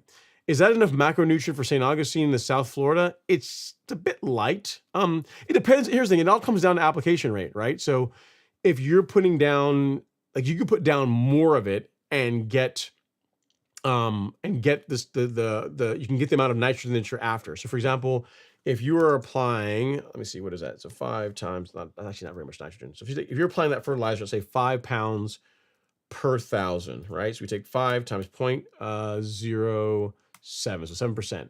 You're putting out 0.35 pounds of nitrogen, right? So not a ton, but that could work, right? But if you take the same fertilizer and you apply it at, like, say 7 pounds per 1,000, now you're at half a pound of nitrogen, right? So it depends. So the analysis, yes, that's important, but also the application rate also, as I would say, is also probably even more important, because you can take that 777, apply it heavier, and then also increase the amount of nitrogen, phosphorus, and potassium that you're putting down. What you'll run into though is it becomes less cost efficient to do it that way. Like, you'd be better off getting like a 14-7-14 or a 12-12 and applying it at lower rates and getting the amount of nitrogen that you're after, versus applying like a lower analysis fertilizer at higher rates, because you're just going to be using so much more of it to get the amount of product that you want. You know what I mean? So is it enough? I mean, is it what I would use to build up the nutrient levels in a soil that needs all three? Not really. It's a bit low for me. But can you make it work if you already have it? Yes. But if you don't have it yet, that's not what I would buy. All right. And you said, I mean, a 12-12. Sorry, how do you go from 777 to 12-12? Yeah, so 12-12, sure. So it's like 5% more. And the same thing, if you, depending on what you're after, like that 12-12, you could apply it at, if it's the Yard Mastery fertilizer, they're going to take you 3 pounds per 1,000. But if you're applying that at, let's see, at 3 pounds per 1,000, not a ton. If you're applying it like 5 pounds per 1,000, 4 or 5, then that's going to get you closer to around half a pound of nitrogen, which is what I like from a granular fertilizer. So if you're doing that one, that's what I would tell you. 4 pounds per 1,000 would be my recommendation if you're looking to build up your NPK levels, especially if you're supplementing that with liquid spoon feeding as well. All right. Next up is Ruben Texieria. He says, hey, Ron, I emailed to take a look at my lawn. Some areas are still yellow. I don't know if it's still dormant. I dethatched, aerate, and leveled and fertilized. Sound like you did a lot. I don't have any pictures from you, Ruben. So if you sent them, they're either too big and they didn't come across, or you sent them to the wrong email address. But yeah, I don't have anything from you just yet. Jeremy, Matt, your picture did come in of your McLean, so I can put one of them up here. I can show for folks what you're working with. I'll just pick the one where it's on the lawn, because that way I don't have to reformat all of them. So here is Matt's new McLean mower, which I'm sure he's very proud of. He's already getting it dirty, putting some work in, getting it done. Nice bit of kit. You got the groove roller option. I like it. Very, very cool. Mow in good health with it. I like it. Very, very, very cool piece of equipment. All right. Next up is what is it, Jimmy Miller? Jimmy Miller says, Ron, would you recommend Caravan G as my first application for an insecticide and a fungicide, and follow that up with Headway, or just use a straight application of an insecticide and fungicide? Depends on what you're trying to achieve and your budget. The best way, in my opinion, best being best as dictated by Ron Henry, would be to use a Celiprin, which is a standalone insecticide, because in my opinion, it's a better, the insecticide in it, chlorantraniliprole, is a better product than what's in Caravan. It lasts longer, it covers more lawn damaging insects, and it's better for the environments. For all those reasons, better product. And then I would do either Pillar SC or Headway G for your fungicide, depending on which one you prefer. So for example, earlier this month, I did a Celiprin G, and then whenever I decide I'm going to go do my fungicide, I might do Headway G or I might do Pillar. Depends on how I'm feeling. But that is what I do. I prefer to separate them versus doing versus using Caravan. Now, if you want to save a little bit of money, you can do Caravan now as your insecticide and fungicide app, and then for your follow-up, you could do Headway. That would work as well too. But a superior option is a Celiprin, and then Headway G or Pillar S. Is a Celiprin, and then Headway G or Pillar SC for your fungicide. Like, separating them is better, in my opinion. All right. Let's see. Next up.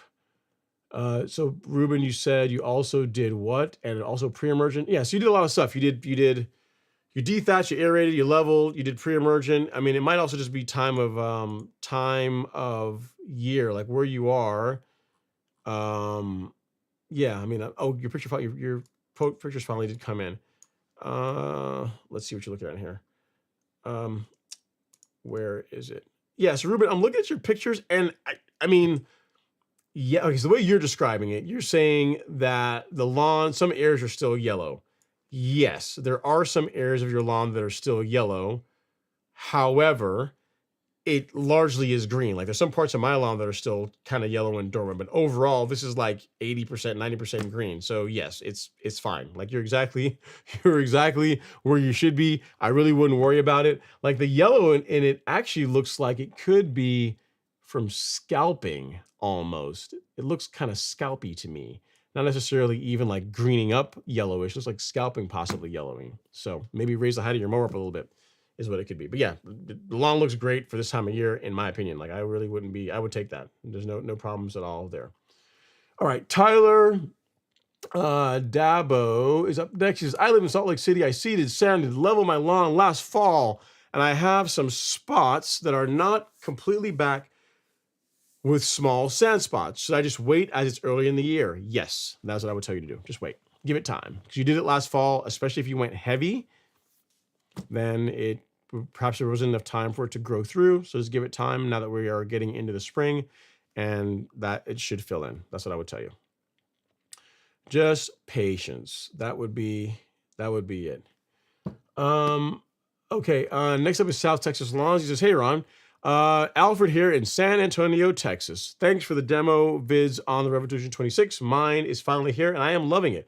Question, what is your go-to fert, and are you feeding every month or something else? Yeah, so I'll show you my program in a nutshell. South Texas Lawns, if you go to shop and lawn fertilizer, this time of year, starting in April all the way until September, the granular fertilizer I'm using is this one, which is Humic Max. I apply it at 3 pounds per thousand, which gets me half pound of nitrogen in the lawn. And I do that once per month. And then to supplement that, I spray a combination of liquid fertilizer and biostimulants every 2 weeks at 1/10 of a pound of nitrogen, which all in works out to around 7/10 of a pound of N over the course of a month, which is, in my opinion, if you're doing biostimulants, like you're trying to be really efficient with your program, is perfect for Bermuda grass. Like you get all the benefits without like a bunch of excess growth. Like if you look at the lawn as of this morning, which is what this video is showing, like that is what you're looking at. You're looking at a lawn that's getting 7/10 of a pound of nitrogen. The color looks great. It's not growing crazy fast. Like I don't have any disease problems. Overall, the lawn just looks really nice, and it's going to look like this throughout the season by giving it just what it needs, but not overdoing it. So it is more work, but it produces, I think, better results. So I would use a combination of granular and liquid. And if you want to know what I'm doing for my liquid program, like exactly like what I'm mixing rates and all this kind of stuff, I've got a video here that I'll link for you that shows exactly how I'm mixing it. And if you follow that, you'll be doing what I am doing. So hopefully that helps, sir. All righty. And congrats again on the mower. Congrats again on the mower. That's the program right there. All right. So let me say that because someone else is going to have that question, I'm sure. South Texas Lawns. All right. You guys, I said I was going to get through the live stream faster. Since I'm going to talk faster tonight and get through things faster, but no, it was not meant to be. You guys still have questions, so we're going to keep going. All right. Next up is question number 3. Thank you for what you do. Any experience with things like fulvic acid, humic acid, molasses, yucca, liquid apps, cool season lawn, turf reptile fescue, plan to do soil, spring, fall, foliar apps? Okay. Yes. So the liquid fertilizer, so this guy here, so I'll show you really quickly, G Mord. I do have experience with fulvic acid, humic acid, like Humic Max, like all 3 of these fertilizers that we carry from Lebanon. They have kelp in them. Well, these 2 have kelp in them, and this has humic acid in it. So all of them have humic acid. which I think is important because it's not like creating great grass comes from creating great soil, and creating great soil doesn't only come from just nitrogen, right? So you want to also address the biostimulants and add products or do additives that help the soil become more efficient, like humic acid, right? Like kelp. So all of these have that in them. And then from a liquid fertilizer standpoint, when we were developing this with the Andersons over a year, or it's almost 2 years at this point now. We had them add kelp and fulvic acid. Reason being, like kelp helps with stress in the plant, and then fulvic acid helps with nutrient uptake, especially when you're doing foliar sprays. So yes, to answer your question, I don't have any as far as yucca. No, I don't think we have anything that has yucca in it. But fulvic acid, humic acid, kelp, yes, those are things that I'm a big proponent of, and wherever I can incorporate those into products that we use for feeding lawns, that is what we do on the Golf Course Lawn Store. They're totally worth it in my opinion. So yes, I think you should absolutely make use of them. There's a lot of benefits. All right, Larry Price is up next. He says, Ron, what should the tallest head of cut be from Bermuda? I have a rotary lawnmower. I mean, so for a rotary mower, if you can get the lawn between 1.5 inches and 2 inches without scalping, you're doing pretty good. The best height of cut for Bermuda is like 1 inch or lower. Like Bermuda really does best when it is real mode, when it's cut shorter. Bermuda does better at those heights. Zoysia does better at those heights. Can you cut Zoysia at 3 inches? Yes. Can you cut Bermuda at 3 inches? Yes, but it is not going to look as good. Especially with Zoysia, especially if you get a lot of rain where you are increasing the likelihood you're going to have thatch problems and disease problems. So the tallest you can mow Bermuda, I don't know, man. I mean, again, I would try and keep it 2 inches or shorter if I can. Even with a rotary mower, 2 inches is what I would aim for. It's just going to look better. Like the shorter you can mow it, the better it's going to look, because it's designed to be mowed short. Like it does better when it's mowed short versus being mowed tall. There's folks around here in the neighborhood that mow their lawns at like 3.5, 4 inches. And what will happen is this, right? With Bermuda, if it's mowed taller and taller, it starts to get, I don't know, for lack of a better term, like gets what we call leggy, it gets like thin. Whereas when you mow it shorter, it thickens up, it tends to creep more, and just you get the natural weed control. You get a lot of the benefits of Bermuda grass when it is mowed shorter versus when it's mowed tall. So for a rotary mower, I would aim for a height of cut of 2 inches. Like that's going to be pretty good for a rotary mower. That's what I would go. Not much taller than that. It's not so much how tall can you mow it. The question should be how short can I mow it given the equipment that I have. And 2 inches is what you should go for. 2 inches, 1.5 inches. If you're really fortunate, if your lawn is flat enough, would be good. But as you get taller and taller, it's not gonna look as good. Okay, next up is Johnny Gorney. He says, Ron, last year I started to have random white mushrooms in my front lawn. Any idea what those are? I want to put down a fungicide, but I want to make sure it treats those. Appeared in the summer. Yeah, so the mushrooms in your lawn, like most fungicides are not going to do a whole lot against that. The way to prevent mushrooms is to manage the thatch levels in your lawn. So that spongy layer of not decomposed like plant and organic matter that's near the surface, like that thatch, if that gets much more than 1/2 inch, that's when you're going to start to have issues with like mushrooms growing in your lawn. Normally what happens is early in the morning, they show up, and then by the time you get around 10, 11 o'clock when it gets hotter, they wilt and fall off, and then it just repeats itself every day. If you regularly verticut and turf rake your lawn, meaning you manage the debris levels in your lawn, then that's, in my opinion, the best way to not have that problem. It's like when I started verticutting regularly and turf raking my lawn regularly, like that problem literally went away without the use of fungicides, right? So that's what I would tell you to do. I wouldn't tell you to try and use a chemical approach to it, like just manage the thatch levels, which by the way it's also better for your grass too, right? Like as far as other disease problems, you will limit that if you limit the amount of thatch in your lawn. So 1/2 inch is like as much as I would let it get to, even if a little bit less is even better. So that's what I would tell you to do, Johnny Gorney, as far as getting rid of the mushrooms. All right, Cedric G says, Big Ron, you will achieve a significant, here's the Zoysia folks chiming in, right? Here, you can tell by the way they explain it. You will achieve a significant level of deep green with the Zoysia compared to the Bermuda in your backyard. Turfs up, fert down, stripe action forever. So what you're saying, Cedric, is right now, whereas the Bermuda is the green champ on my lawn. You're saying that the Zoysia is going to become the champ of green here in the next few months. Challenge accepted. We'll have to see. We'll have to see. I'd be fine with that. Okay, so next up is Ruben Texiera. He says, 11 days after installing sod and mowing. Wow, animal. Last year I did Kentucky Bluegrass Top Fescue and I had to wait 3 weeks. Yeah. I mean, I'm not mowing it short. I'm just cleaning it up. That's a cleanup cut, you know? It's fine. I mean, it's gonna stimulate new growth. The lawn's gonna be just fine. As long as it's rooted in enough to where it's not moving around, you'll be okay. Let's see here. AGZ says, what iron product do you recommend for St. Augustine for turning the lawn green? How often should you apply it? So instead of just iron, you want to make sure that you are feeding the St. Augustine lawn a balanced set of nutrients. So make sure it's getting enough nitrogen, because nitrogen, believe it or not, actually plays a pretty big role in the lawn turning green and chlorophyll production. What you're looking for, though, is a micronutrient to supplement that. And what I would point you towards is this, which is our micronutrient that has 2% iron in it, has all the micros, so your copper, boron, zinc, molybdenum, along with fulvic acid, some kelp in there as well too. So this is what I would tell you to go with, in addition to whatever you're using for your macronutrient needs. All right, AGZ. So I'll link this and I'll send it to you here in the chat, and hopefully that gets you what you need for giving your lawn a pop of color, pop of green. That's what you're after, right?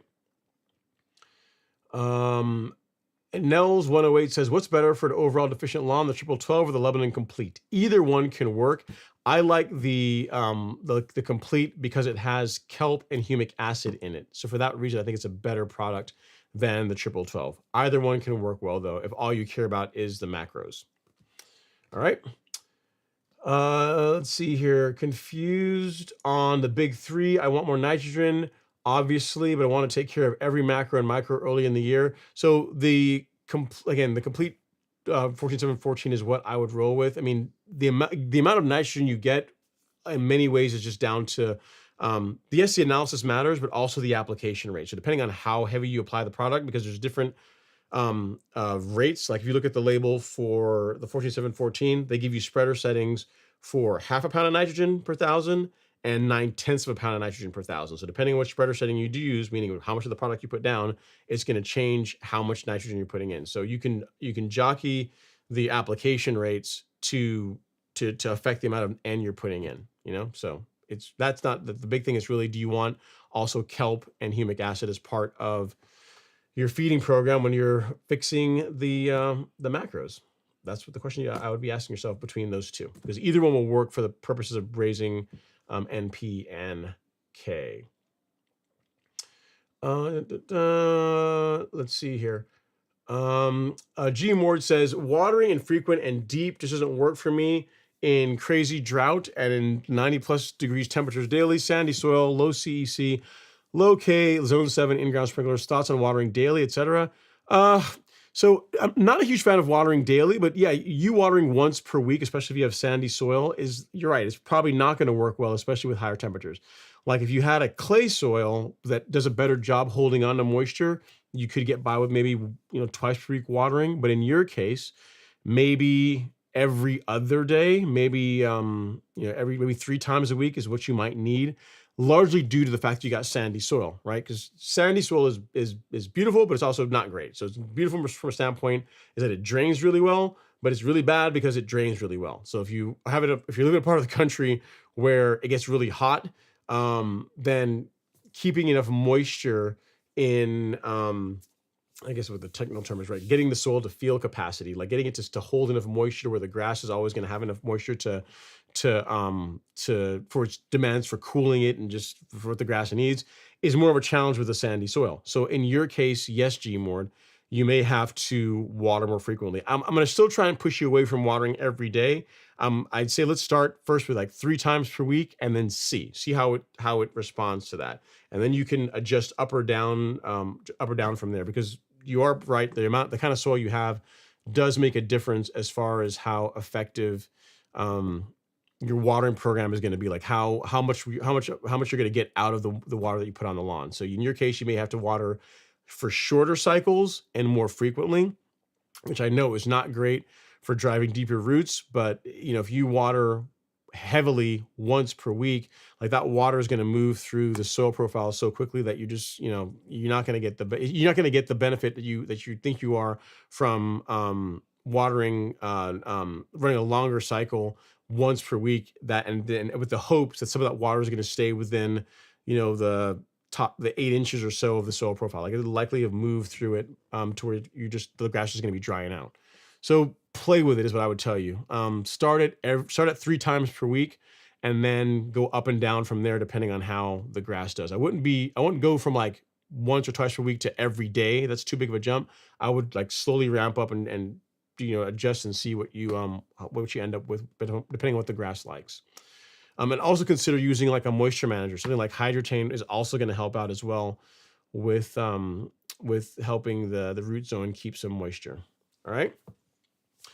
Ringo TV says, I'm in North Carolina. What pre-emergent for weeds should I use on my established lawn that I reseeded mid-March?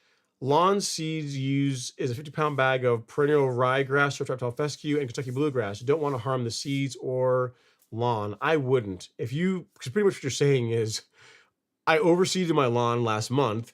What pre-emergent should I use? I wouldn't use pre-emergent on a lawn that is not even a month old at this point. So I'd say just control the weeds in your lawn, either with spot sprays or post-emergent herbicides, manually pull the weeds, but I'd stay away from pre-emergent really until the fall at the earliest. I would not do pre-emergent this month if you don't want to take the chance of damaging that lawn that you've probably spent a lot of time and money establishing. Hope that helps for you, Ringo TV.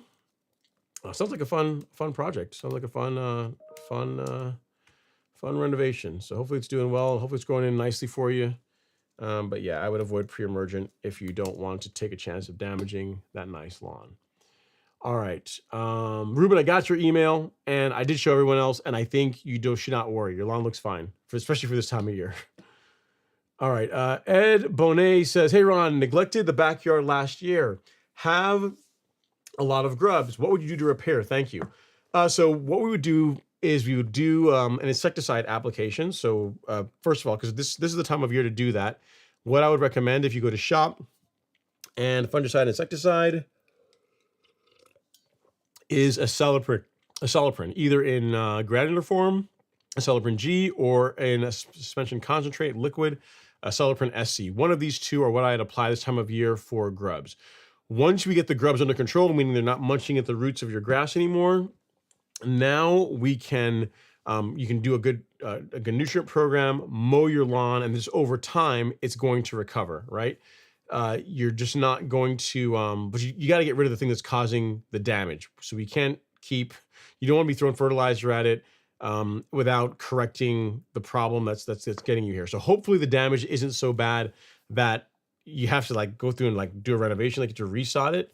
But assuming that you can still recover the lawn, an insecticide app now, this time of year would be good. And then just run the playbook, right? Soil test, feed it based on the soil test results, mow the lawn regularly, and just wait. Just give it time. That's going to be your method for recovering it. And then this year, just don't neglect it. Make sure you keep up with your mowing, keep up with your feeding it, and then your lawn will be okay. All right. That's how I would tell you, Ed. Let's see here. Let me see. Johnny Gorney says, I've been working on my lawn last year, and I've only used 11 14714 from the Golf Course Lawn Store. At some point, should I switch to another granular fertilizer like the Humic Max that you use, Bermuda and Evans, Georgia? Yeah, great question, Johnny. So, the 14714, I would really only use that regularly as your feeding fertilizer if your soil test results show that your phosphorus levels are low. The next time you do a soil test, if your phosphorus levels are adequate, so you have the N, P, and K, if the P levels are fine, then I would move away from that and then go to Humic Max. I would go to the 1608. So that way you're just putting down just nitrogen and just potassium, but not phosphorus. Because once you have adequate levels of phosphorus in the soil, it's a lot less mobile, meaning it sticks around a lot better than nitrogen or potassium does. So for this season, that might be what you're doing all year. And then if you do a soil test in the fall and you see, hey, my phosphorus levels are great, maybe for next season, now you can move to something else. Or if you do a soil test mid-season, you find that your phosphorus levels are now adequate, then you could roll to Humic Max 1608. But don't feel like you're really missing anything. It's not like, you are like by using that fertilizer, the 14714, that you're missing anything compared to Humic Max. I mean, from a nutrient standpoint, the 14714 is a better product. Like, it has micronutrient in it. Like, there's some iron in there. I think there's some zinc in it as well. There's some kelp in it that is not in Humic Max. So Humic Max is nitrogen, potassium, and a whole lot of humic acid. It's like almost 9% humic acid, right? Whereas the 14714 is all three macros, some humic acid, some kelp, and micronutrients. So it's a more complete fertilizer than even the 1608 is. So don't feel like you're not, like, use the fertilizer that you should be using based on what your soil test results say. Not, you don't have to switch at some arbitrary time. You know what I mean? So wait for your results to say, hey, you no longer need phosphorus, and then switch to a different product. That's what I would tell you. Okay. All right. Next up is Kenny Caddow.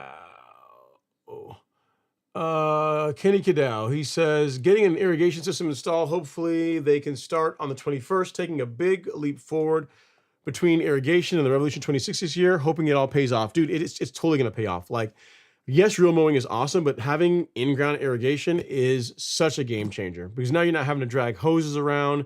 Depending on the kind of controller you have, some of the controllers will look at the amount of moisture you've been getting. Like, some of them have they call it smart ET. Like, someone will measure the evapotranspiration rate and say, oh, you got enough rainfall, and based on where you are in the country, you don't need to put more water on the lawn. So it's just a much better way to go. So yes, you are going to like it.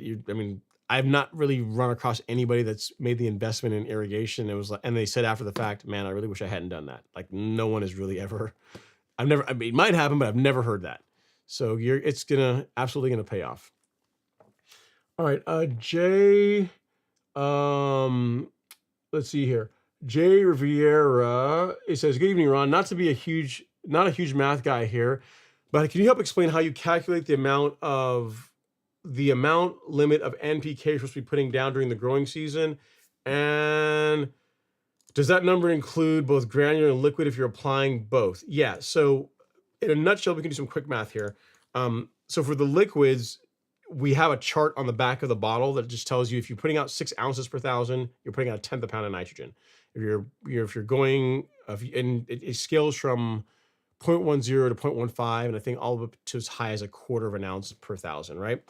But the way to figure it out, to calculate it, it's some pretty easy math. You take like Humic Max 1608, right? So meaning that by volume, this product is 16% nitrogen. So if I apply this at 3 pounds of product, so whatever's in that bag, right? Say this is Humic Max right here. If I take 3 pounds of this and I put it on my lawn, how much nitrogen and how much potassium am I putting out?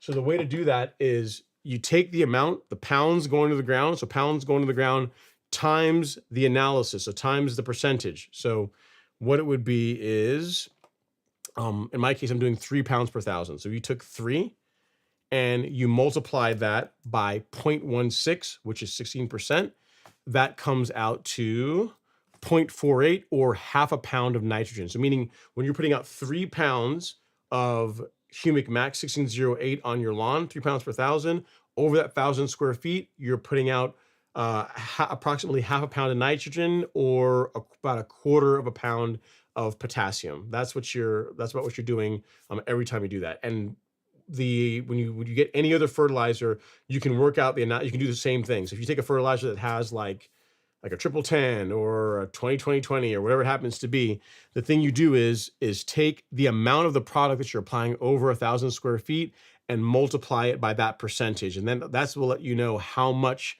of that particular nutrient is going into the soil. Now, this obviously assumes that, one, you're applying it at that rate, so the correct 3 pounds per thousand. But then it's as simple as that. It's really simple math. It's not tough to do. And then as far as your question about liquids, I do Humic Max at 3 pounds per thousand, and then my liquid program at 6 ounces per thousand for the nitrogen source. and that's 1/10 of a pound. So if we add that all up, so 1/2 pound from the granular, and then 1/10 of a pound every 2 weeks. So in the course of a month, 2/10 of a pound. So 0.5 times 0.2 works out to be around 0.7 of a pound of nitrogen going into the lawn over the course of a month. And that works really well for me. I've done that for years and years. And there's tons of folks that also do that, and it produces great results, which is a consistent color and growth without too much growth, right? So hopefully that helps. Hopefully I did a decent job explaining it, but it's really not bad. It's like the amount of product you're applying times like the percentage in the analysis, and that lets you know how much of each of those nutrients actually is making it into the soil. All right. And then maybe it's a video idea. Thanks. You know, it might be, but I mean, I've actually got a video on that in the academy. Like it's like some of these like really more nerdy topics, like what you're asking. There's actually videos on this in the Golf Course Lawn Academy that explains all this kind of stuff. But most people don't really care. Like for example, we are in April. You are the first person, at least that I can remember this year, that's asked that question. So most people don't really care. They just want to know, hey, what rate do I need to apply, or what spreader setting do I need to apply to put it down properly? And away they go. They don't really care to understand the math behind it. So, but it's as simple as what I just explained to you. All right, Matt Barnish says, thank you for your vids on Celsius Certainty and Spreader Sticker. I'm new at liquid chemicals, and they easily killed all the weeds in my Bermuda this spring in Georgia. Awesome. That's good. I'm glad to hear that it produces great results. That's the goal, right? Get rid of the weeds, don't get rid of the grass. That's the goal. And here's Darren Proctor. He says, you made it to the end, finally. Yeah, man. So not quite as short as I thought it was going to be tonight, but we made it. So guys, gals, thank you guys so much for coming to hang out in the live stream. I know there's other places you could be on a Friday night, but you decided to spend it here talking about turfgrass and other topics, which I find to be quite fascinating. If you're looking for top shelf products to feed your lawn, to create a lawn that your neighbors are absolutely going to envy, check us out at the Golf Course Lawn Store. We got them all in stock, shipping quickly, along with videos and content to help you get the absolute best result possible. Again, thank you guys so much for watching. I'll see you guys next week. Between now and then, get out there, do something fun in the lawn. Have an amazing weekend. Take care.